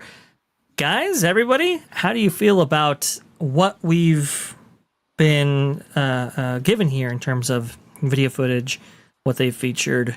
Do you feel more confident about this attraction now than before? Oh, I'm sorry. Was I yawning? Sorry about that. Yeah, exactly. You know, my whole thing is, okay, if you've never been out on a razor's a lot of fun to race around the desert. They're going super slow and whatnot. To me, this seems like it's going to be kind of a slower attraction. I'm not going to say it can't be fun, but if you look at what they're showing you here, you're like, okay, it's kind of neat. Well, didn't they do that with Indiana Jones stuff instead of, it's a flat, track instead of, bumpy and the car just moves around? They could have done something like that. But here it's like, oh, we're going to be outdoors. Really? We're going to be outdoors. Okay, well, that's going to present a whole new thing. And we're doing dirt track. I don't think it's going to be a real dirt track, obviously. My concern is the biggest thing, and this is what me and Theme Park Casual and Courting California talked about last night on our show is, and you're going to be showing it a little bit, is the model that they actually show what the cars are going to be like and how they're going to operate. Well, look at this. Oh, we're going to go over a speed bump. Oh, we're going to go over another speed bump. Look at that. We're going to go over another speed bump. Oh, this is going to be amazing. Really? Seriously, that is the concept for your ride. That is the concept for your track ride. No, sorry, this ride I'm done with that. That makes me just go, ho hum, don't care about it. Bye-bye. See you later. I'm not impressed at all. That just looks boring to me. And if you're going to be building these amazing cars that have to have so much technology to them. They've never built them before. You're just building cars that goes over a speed bump. I don't understand what the big deal is. And granted, they're not going to be going over just speed bumps, right? But if this is your whole concept, it's not going to go well on this track.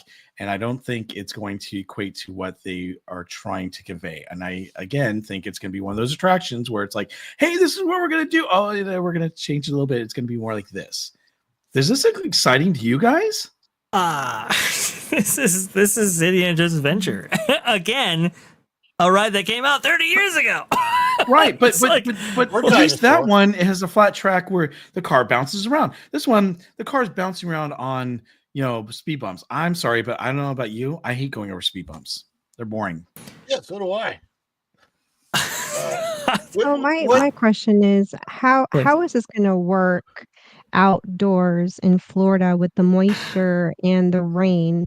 What materials are these ride vehicles going to be made out of, and what about the rust factor? And then the amount of times that they will have to shut the ride down because of inclement weather.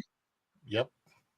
Like these are things they aren't thinking about. They are just they're acting like kids who I got this idea. Look, mommy, look, isn't it great? And you have to tell a child, oh, that's great, honey, but you might want to change here and there because did you think about this, this, and this? Right. And it's like I don't. What is a college education getting these people? Or are they just stupid? I mean, they go to school and that's what you come up with. That's all you have. Like, are you? I have a high school diploma. That is it. And even I am telling you, this is stupid. Well, the problem is, I mean, if you were going to announce that you're replacing Rivers of America, which I don't think Disney had a clue how beloved Rivers of America was, because it's quiet, it's restful, it's calming, it's beauty. And they don't understand that people want those things in a theme park for balance sake, right? When you go, you have the areas of the park where, especially like you have Big Thunder, you have Splash Mountain over there, and you're probably for a good hour and a half, 2 hours, maybe even you came off Pirates and you did those three, right? And now you're going and attraction. Whew. Oh, look, beautiful Tom Sawyer's Island. I can settle down. I can go over there. I'll let the kids play in the caves for a little bit, and then I'll come back out, and we will have rested. We will have been able to rest in the park without having to go all the way back to the hotel. We maybe could grab some food from Pecos Bill's and take that over to Tom Sawyer's Island or whatever. Actually, there is a quick service restaurant on Tom Sawyer's Island that is open from time, or was in the past open from time to time. It's a beautiful resting place.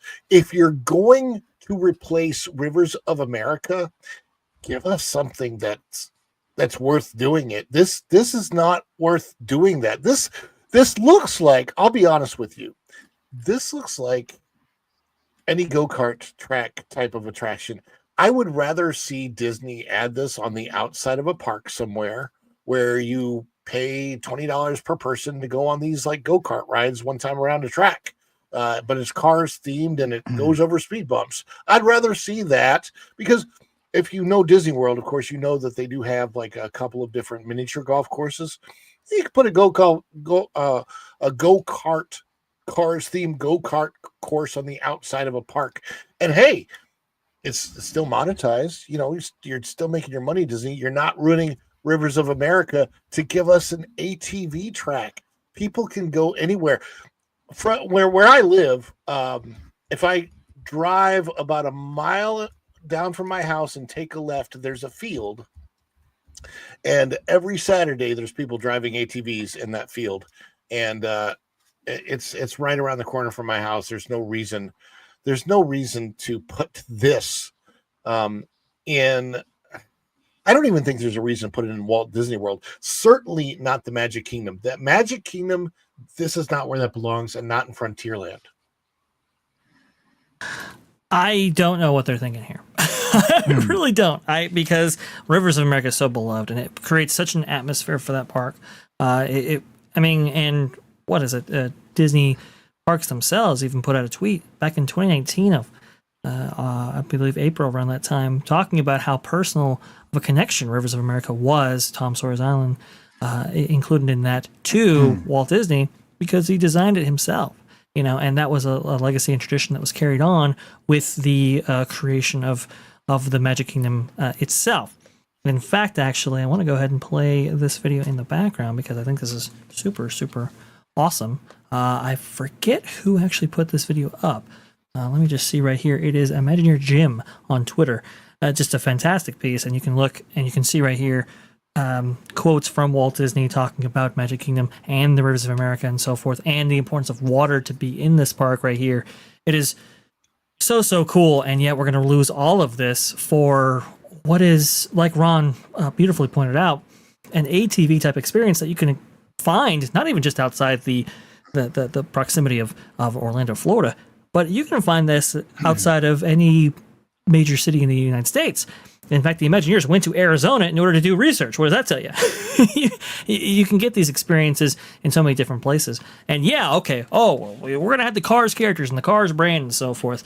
But that still doesn't make up for the lack of a quality experience. And for some reason, like the Stark Flight Lab, for example, or even the Infinity Defense attraction that we were going over before, they believe that the IP is so strong, that the brand is so strong, that the characters are so strong, that they make up for what is otherwise a lackluster experience. And people don't really think like that. And yet Disney does. And it's very alarming to see.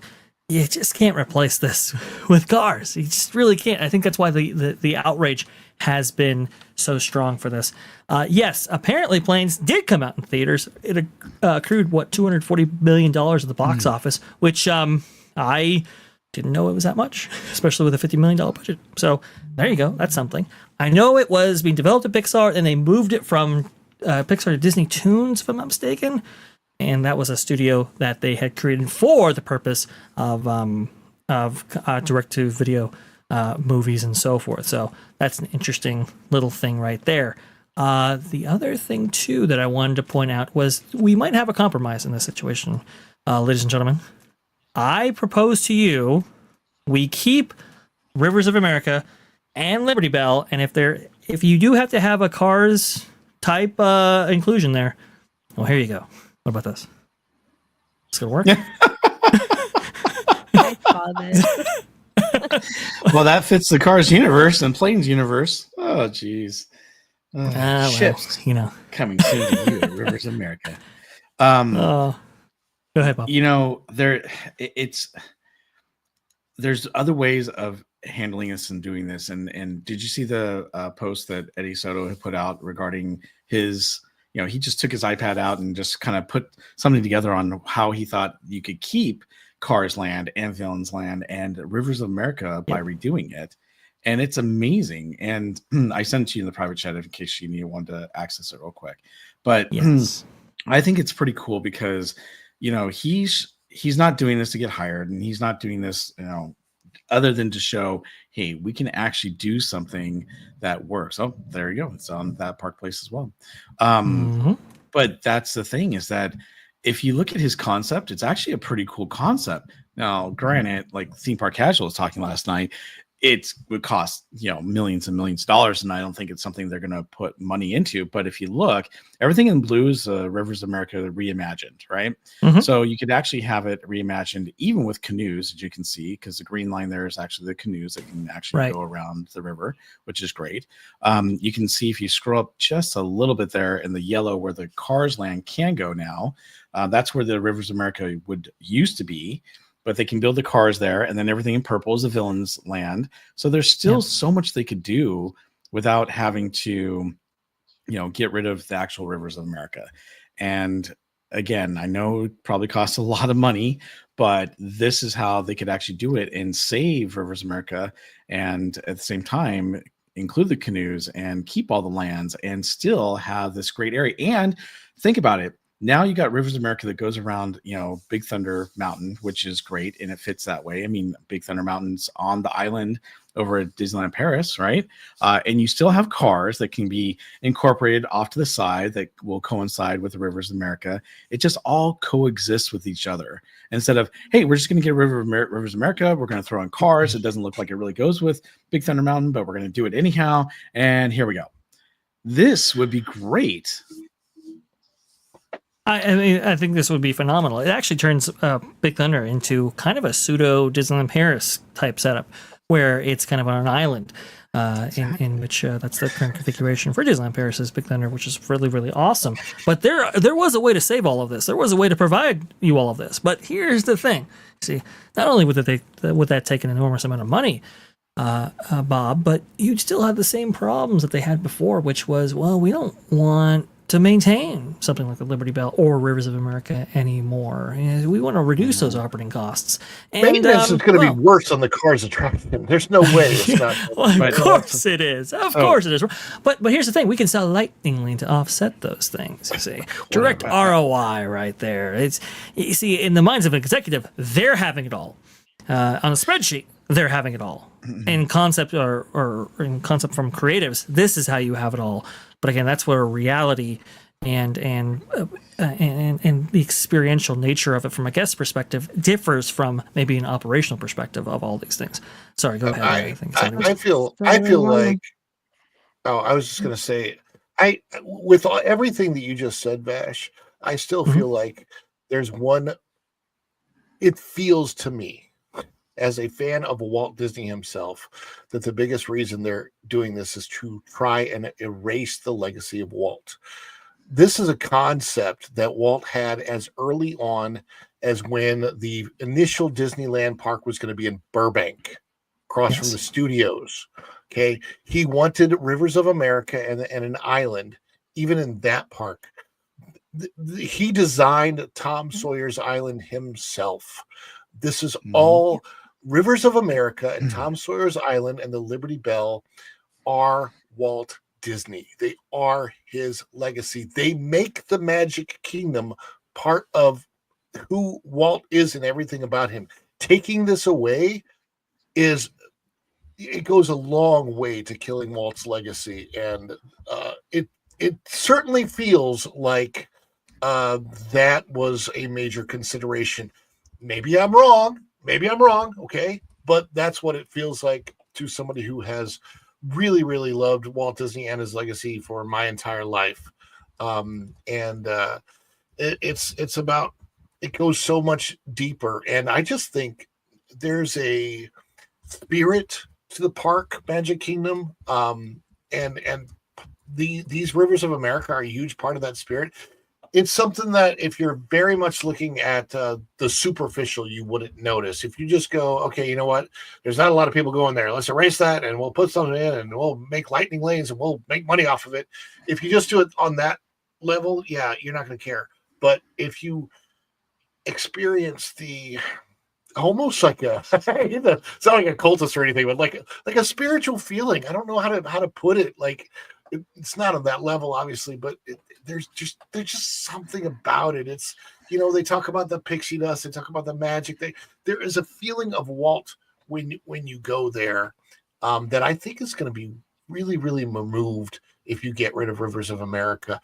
I don't understand why they couldn't just retheme it. I have said my idea for Tom Sawyer's Island would be as part of Frontierland. It would be like the Tall Tale Island or Ghost Story Island, and actually retheme the island where kids go on there and they have places to play, and there's like representations of the old Western ghost stories and stuff. But then there's actually like secret passageways that you can go into, and those passageways actually get you into the back door of Villain's Land, which I think would be really cool. But I mean, they can Imagineer that. Why don't they? Sorry, Erica. Walt's. I know you're fine. I was just gonna say, go ahead, Erica. It sounds like to me they want to have a theme park, but they don't want to maintain the theme park. So then find another job. Well, if you don't want to be bothered with doing what you're supposed to do, But think of it this way, and I know it's an operational issue for the park, and they want to cut down those operational issues. But if you look at what they want to do with cars now, a lot of people are going to go, wow, really? That's what you built? You took away Rivers of America and that's what you did? Instead of, if they went with something like what Eddie Soto put together, you'd be like, wow, they saved Rivers of America. They redid it. Now we need to go to the park to see the redesign of Rivers of America. Plus they got the canoes going, and what they put in cars too. And now we get to experience we need to go see this whole area and check it out.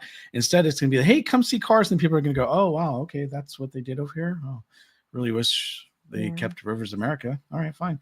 I mean, they could have really sold it to people and made it a cool area to come see. Oh, we still have Tom Sawyer's Island. We still have the river boats, or the Lily Bell going around the river. We still saved all this stuff, even though we redesigned it. Because look at what happened over Rivers of America in Disneyland. They redesigned it. People weren't happy about that. They cut it up a little bit to put the railroad track through and whatnot, and to make the river a little bit smaller.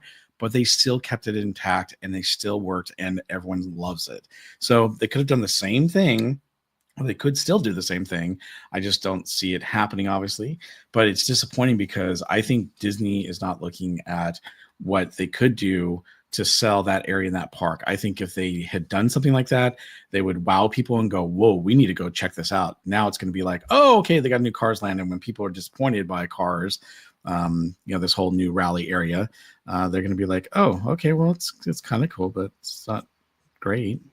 What you're seeing on your screen right now is what they did at Disneyland. I mean, they put in tens of millions of dollars in order to preserve as much of the river as they could, have both a visual and audible barrier between it and Star Wars Galaxy's Edge, create a marina that held a lot of the watercraft for Fantasmic, actually underneath where this is being filmed right now. That's roughly where the marina is. And do all these things in order to preserve what is an amazing ambiance for this park. And well, now you have this trestle bridge that interacts with this river as well, which it never did before. So why you couldn't implement solutions in the same way that the Imagineers, design at great expense in order to achieve this same result at Disneyland is really, truly bizarre. Walt loved the river. He absolutely loved the river. He loved Rivers of America. In fact, you see him on the Mark Twain right there. Jonas was talking about as well. He actually cashed out his own life insurance policy in order to pay for the Mark Twain. And then when you had the Mark Twain, when you had the keel boats, when you had all this river traffic going on, which was a pretty big deal right there, it was like, okay, well, I believe it was, who was it? It was the operational director at the time. Yeah, Dick Nutis, who was doing all this stuff for Disneyland and shepherding it along and so forth. And it's very early years. And it's like, you see all this river traffic and it's like, man, we got to do something about this. And Walt's like, yeah, we got to do something. We got to get another big boat, which is why they, then built the Columbia. And the Columbia being the first merchant vessel to circumnavigate the globe with the stars and stripes on it. And that was kind of his way of imbuing even more of his passion into Disneyland via the Rivers of America. And it's so sad to lose that at the Magic Kingdom. It's just not a castle park if you don't have that aspect of it. Let's see here. Actually, let me go ahead and get this super chat on the screen right now. Here we go. Yes. Jonas. Walt looks like the king of the world in that picture. That's from $5 from Jonas. Thank you so much, Jonas, for chiming in there. Yes, because he was the king of the world. See, that's why. It was very befitting right there. Sorry, Bob. Go ahead. I was going to say, Lothron Prime said, I know everyone's anti-new Cars ride, but I don't think anyone would have an issue if it was an expansion instead of a replacement of an icon. And I agree. I think that had they expanded the park, and that the funny thing was they were calling this an expansion. It's not an expansion. It's a replacement. And I think if they expanded like we'd hoped they would, it wouldn't be such a big issue, or everyone wouldn't be getting so upset. So good point. I'm glad that he or she brought that up because that is right on the mark. It is. Yeah, it's not an expansion. It is absolutely a replacement. That's for sure. Villains Land might expand things, but we'll see. Ron, I know you got to go. Please go ahead. Where can the people find you on this great, big, beautiful web out there? Follow the Bradleys Fun. Every morning at 9:30, we go live with our daily dish, which are usually takes often from thatparkplace.com. Obviously, bookmark that site. And sometimes we refer to articles from other places talking about primarily the theme parks, but a lot of it's bled into pop culture because honestly, the two go hand in hand nowadays. Like, for example, would you see Daredevil show up at California Adventure in Avengers Campus, even though he's maybe not a family character? I don't know. Deadpool's there, so it's interesting, that kind of thing. That, like, pop culture and theme parks, they really cross paths all the time now. So we do a lot of that. There's a review of the Polynesian. Last night, I got my Universal annual pass, so I put that vlog up on the channel this morning, along with preview of Epic Universe. So very, very excited about that. And of course, we've got our introduction to the Epcot Flower and Garden Festival, which just started and will last here until the summertime. So all of that is on the channel with lots of news and takes and other fun stuff coming out every day. Very cool. Also, thank you so much. All the Bradley's Fun. Also, X. You can find me on X. You can find me on Instagram, Facebook. If you go into your social media and you type "follow the Bradley's Fun," you'll probably find us. Except we're not on Threads or Blue Sky. Yeah, because nobody is. There you go. That's right. Thank you so much, Ron, seriously, for joining us right here. Very much appreciate your perspective and putting the world back in, well, at least Walt Disney World with your commentary. So thank you so much for that. Hey, thank you for having me, guys. Thank you, Bob and Erica and Nolan from earlier. It was great to be here, and we'll definitely see you again soon. Absolutely. Always great to see you, Ron. Take care. Indeed, we have one more story to get to. This is going to take us into the world of entertainment. Now, you might be wondering, well, wait a minute, this is a theme park channel. What are you doing talking about entertainment? Well, I'm talking about entertainment for a very specific reason right here, because if you found that the investments at South by Southwest at the Imagineers, Josh DeMaro, Alan Bergman were talking about were lackluster, there's a reason. It's not all about the lack of creativity. Sometimes it's just, well, a lack of dedication to it in terms of monetary resources. Why would that be? Well, the company is busy spending their money on things like this. Here's Luis Fernando right here. It's very unlikely that the MCU's new show, Daredevil Born Again, had the performance Disney would expect, with just 7.5 million views globally of its debut after 5 days on Disney+. For perspective, that's not much different from Agatha All Along's 9.3 million views in 7 days, and lower than The Acolyte's 11.1 million views in 6 days. Remember, Acolyte was canceled. It didn't last a second season. That means its first episode won't debut in Nielsen's overall list, that being Daredevil, and with luck, will be at the bottom of the original's list like Agatha in her debut, if that. Remember, Nielsen only measures US viewers, so only a fraction of those 7.5 million global views came from the US itself. Back in the day, Daredevil used to be the most popular series on Netflix, and that's a whole reason why Disney was so bullish on its revival. Very unlikely that performing like Agatha was even considered the end result in anyone's most pessimistic thoughts. Question is Daredevil going to pick up, or will it stay near the bottom there? But that's not all. Remember, oh boy, Snow White is coming out as well.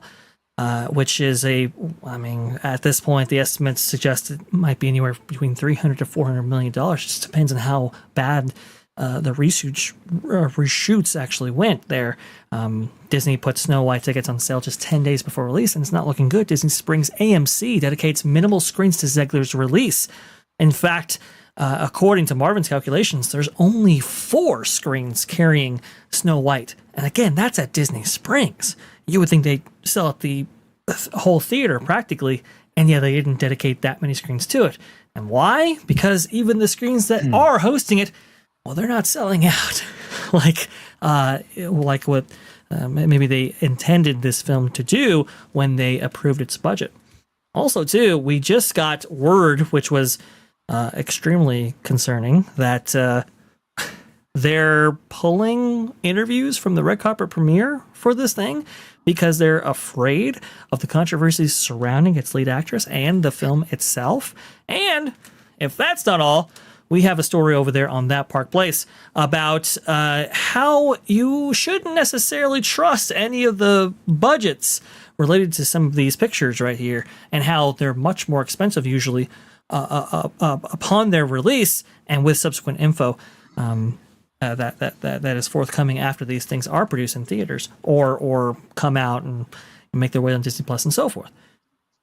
All this to say, when you take Snow White, when you take Brave New World, when you take Daredevil, and those things flop and just, you know, take all the money that the company has to offer for any of its projects, that's less money that goes to the parks. I mean, this is why we're getting, you know, the paint shaker attraction. This is why Disney's not as ambitious as it was before, like in the case of Infinity Defense. This is why they're doing ATV attractions that, you know, I mean, Indiana Jones Adventure and Radiator Springs Racers did that decades before. Why are they doing all this? Because they don't have the CapEx to spend towards the parks right now. They have to hum along the best they can with whatever amount of investment that they can provide. We're in a bad state right now. This is really bad here, and Disney actually, they know this, and that's why they're actually providing a bunch of ticket offers, at least at Disneyland Resort. Bob, your thoughts on all this? Well, yeah, I mean, the theme parks are basically paying for everything right now because they're the only ones that are actually profitable. And that's what's so sad, because, like, we've talked about this before, they're putting so much into the actual, you know, other things that they're not spending as much as they probably should, or they're not doing as much as they should for, you know, the theme parks. And then you have maintenance issues and you have ride issues, all that stuff. And then I gotta be honest with you, I was excited to see Daredevil come back, because on Netflix was a pretty amazing show. I haven't watched Daredevil Reborn yet. I need to catch up on it, because I do want to see it, and I'm hoping that it is good, so no one ruin it for me. But you know, it's disappointing to see it's got these type of numbers, right? But when you have really, you know, and this could be the case, right? When you have all these terrible shows that have come out, and you have movies like Snow White that are about ready to come out. By the way, I checked my theaters as well. And it's only playing at 1 to 2 theaters per, 1 to 2 screens per theater, and that's pathetic, you know, especially for a brand new, you know, movie coming out. But of course, I think, you know, it's been ruined and tainted by all these bad interviews that they've had with Rachel Zegler. However, I think that I'm crossing my fingers and hoping that Daredevil Reborn does better and it continues to improve, you know, its numbers as it goes along. But time will tell. What do you think about all this, Erica? I think it's sad. I mean, they're just bleeding money. They're taking away or subsidizing the entertainment side, but it's at the expense of the parks, and there's no balance. And everything is just flopping, not only in the entertainment side, but things aren't the greatest in the parks either. And they're supposed to, like, play off of each other. You know, you can't have one without the other. That's kind of how Walt, in a way, you could say intentionally he set it up that way. You know, the entertainment side came first, and then he had that idea to have this theme park enterprise, and then it feeds off of each other. And it's just sad that it's in the state that it's in now. And they're just so desperate to bring money to the table that they're just reacting, and they're not making the best decisions. And it's just like one fail after another. And it's sad, you know. I hope one day they can turn this around to where, you know, they're making really good entertainment, and then what we're seeing in the parks reflects that, you know, like what it used to be. Yeah. And here's the thing. It's such a great point that you brought up here, Erica, because if you look at the investments that we just saw from the South by Southwest conference here, I mean, Monsters, Inc., when did that movie come out? I mean, 2002? 1? I can't even remember myself personally. Cars came out in what, 2007, 6? You have, I mean, Star Wars. Obviously, that's a franchise dating back by 40 years there. But even Mandalorian is almost 10 years removed from today. I mean, a lot of the Marvel stuff, I mean, it had its peak 5-6 years ago. I mean, so much of what we're getting here is film product or entertainment product that was relevant decades prior, because they can't even produce anything within the last few years that is relevant enough in order to invest on a theme park level. The entertainment side of the business is dragging down the parks. There's just no question, and the parks are suffering immensely because of it. It's so unbelievably sad. Daredevil, I've been watching Daredevil. Daredevil's actually pretty good. We can't even justify it to cover it on that park place or even on WDW Pro because nobody is watching it, because the word has gotten out that whatever Disney produces turns to complete trash. And unfortunately, that has affected Daredevil as well. It's actually pretty good, but nobody's going to watch it because, well, nobody watches anything on Disney Plus because it has this terrible reputation that has brought down the entire MCU in that regard. It's just, it's really, really unfortunate. I just wanted to make this point known because we should be getting a lot more from the parks. We can't, and we aren't because of decisions like this, and it's so tragic. I mean, they have they have an amazing library to pull from. They don't always have to pull from the newest thing. There's so much they could enhance and maybe tweak a little with their really popular IPs. And who cares if their most popular thing that sells is the princess line and they cater more to girls? I mean, look, if that's your niche and has sold you billions of dollars, and then keep going with it, and I get you want to cater to boys, and you've got a few things here and there that sells to boys, but don't change what has been working for decades. The classics is what and that's one thing that they will always have over Universal, but they're not tapping into that. It's sadly that they find it offensive. They find Walt offensive, and they're projecting that onto the rest of us, and it shows. And that's another reason why the audience is so displeased with Disney, because they're not even hiding it. Like, it's so blatant, and it's offensive to us. And it doesn't make me want to bring money into your brand, Right. Are they using the same writers for the Disney Plus show as they were using for Netflix, or is it a whole new crew? I mean, I don't know. I wasn't following. I thought it was almost an entirely different crew, because a lot of those guys will continue to work on Netflix, at Netflix, and then it's been so long since the last season of Daredevil that I think it's almost entirely new crew. A lot of the actors are the same, and they obviously make appearances in Born Again, but I mean, you watch it, Bob. You can tell me how what you think of this series. It's actually pretty good, though. I haven't watched it. I was like, hey, I'm kind of invested in the story right here. It's not perfect, and it attempts to emulate the original Daredevil to the best that it can, but it doesn't quite make hit that mark perfectly. But it's good enough to where it's like I'd actually recommend it. And yet, and remember the company. So here's the funny thing about this, Bob. Remember, the first iteration of Daredevil, they had to scrap. They actually started shooting this whole thing. When they got the dailies back, it was like, this isn't going to work. They scrapped the whole thing and shot it over again. New scripts, developments, all that. So they spent a considerable amount, maybe $300 million on this, as best as I can surmise, based on what we've seen from other Disney Plus product before. And yet people still aren't watching it. Go ahead, Bob. Well, and that's the problem I think that Disney has. They took a IP that was doing really, really well at Netflix. They said, oh, we can do the same thing. Obviously had issues and whatnot. And I'm not giving the people who are working on it now a hard time or anything like that. I'm glad to see a lot of the returning actors and characters come back. But you can't just it's almost like, hey, you know what? Stranger Things is so amazing. We're gonna bring it over here and we're gonna try to redo it, even though the original brothers who created it are not working on it. I mean, you can't always capture the same magic. But I'm happy to hear that what has come out is I mean, I haven't heard anything bad about it. So when I started seeing the numbers come out for how many people were actually watching, I was really disappointed to hear that, because for once I was like, hey, I'm excited about a Disney Plus show that I really want to watch, and it's not doing well. Again, I'm going to, I'm going there with, a good heart, thinking, hey, I'm going to give it the best,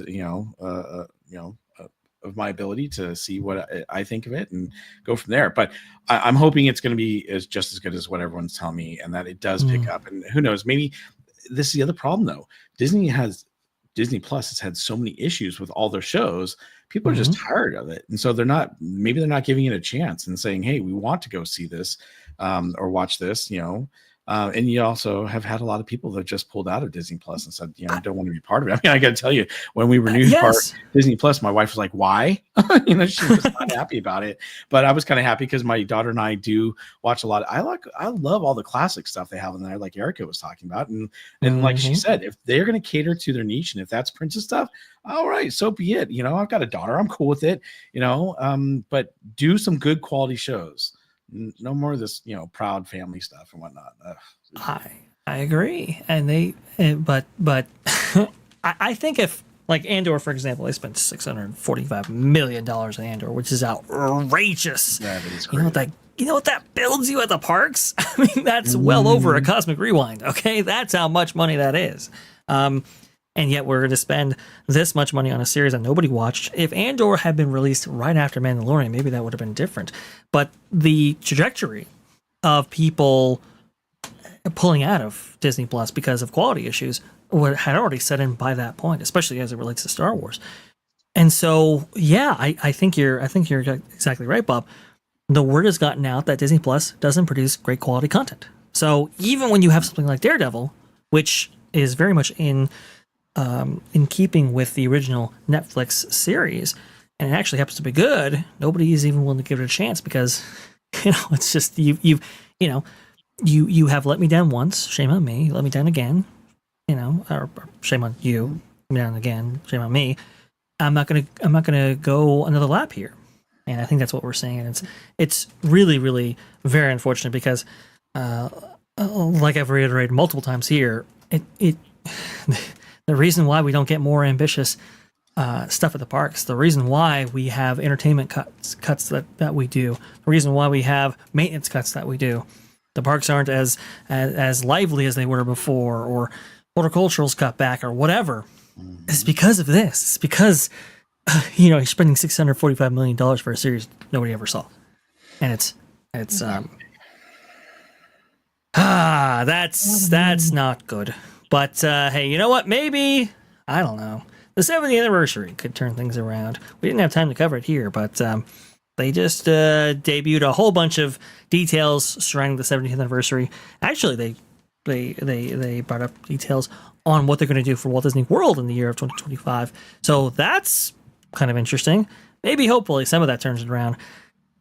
But I'm not thinking so. However, you want to go ahead and be entertained, let's say, and Disney's not doing it for you, well, you can go over to Hanging with Erica and Raph and check out their content. Erica, what do you got coming up here? Yeah. Well, we've been stagnant for a while, but Raph has off next week. And so he was kind of hinting, since the weather it's been gorgeous here. It's been in the upper 50s and 60s, and I don't mean like a cold 50s and 60s. Like, you can feel the sun on your face, and everything is green.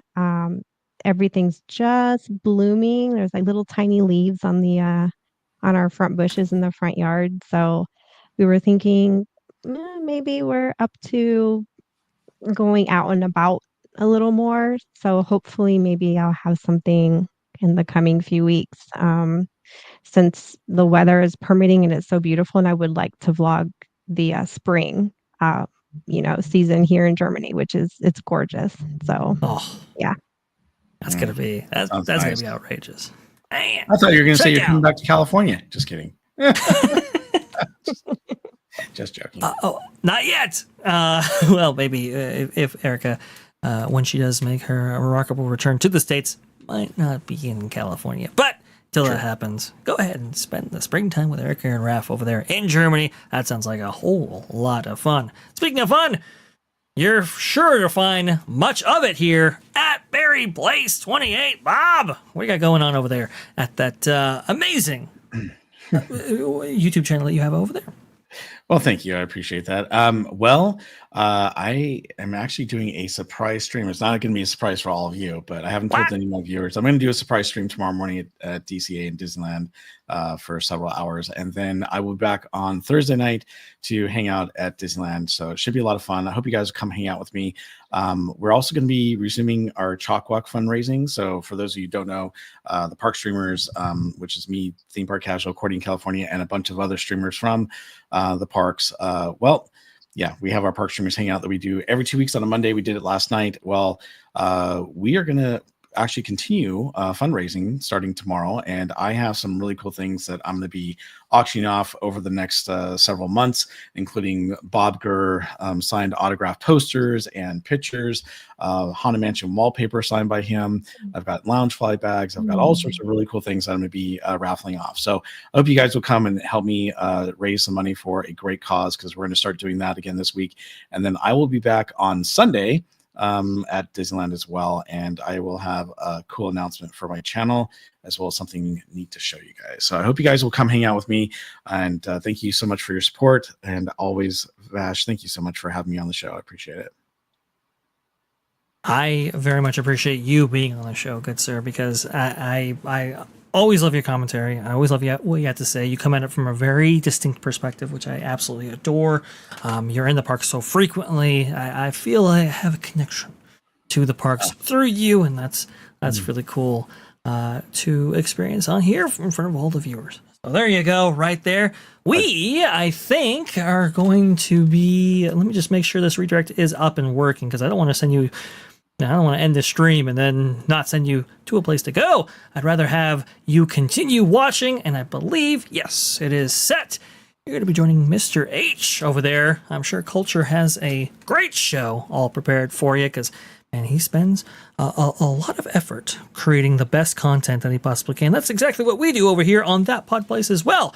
Like I was saying before, if you haven't subscribed to the channel, you should, because here on That Pod Place, well, we have a new show that has debuted, that being The Lost Guys. There, coming from That Park Place after 90 days.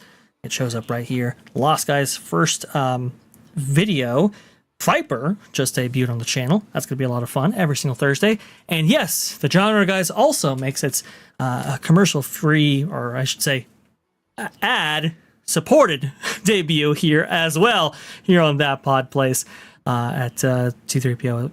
Yeah, so there's plenty of content here coming for you on this channel. If you haven't subscribed yet, please go ahead and hit that subscribe button. If you haven't liked the video, please like the video if you could. That would be most thrilling there. And yeah, sure, sad if you really did like us, because that really helps us out tremendously. And yeah, make sure you support everybody that's on the panel right now. Berry Place 28, hanging with Erica and Raph. They produce some amazing stuff. Thank you, everyone. Take care now. We will see you on Sunday, Hollywood Backlot with you, Lou and you, 2 p.m. Eastern. We'll see you then. Thanks, guys. Bye, everyone.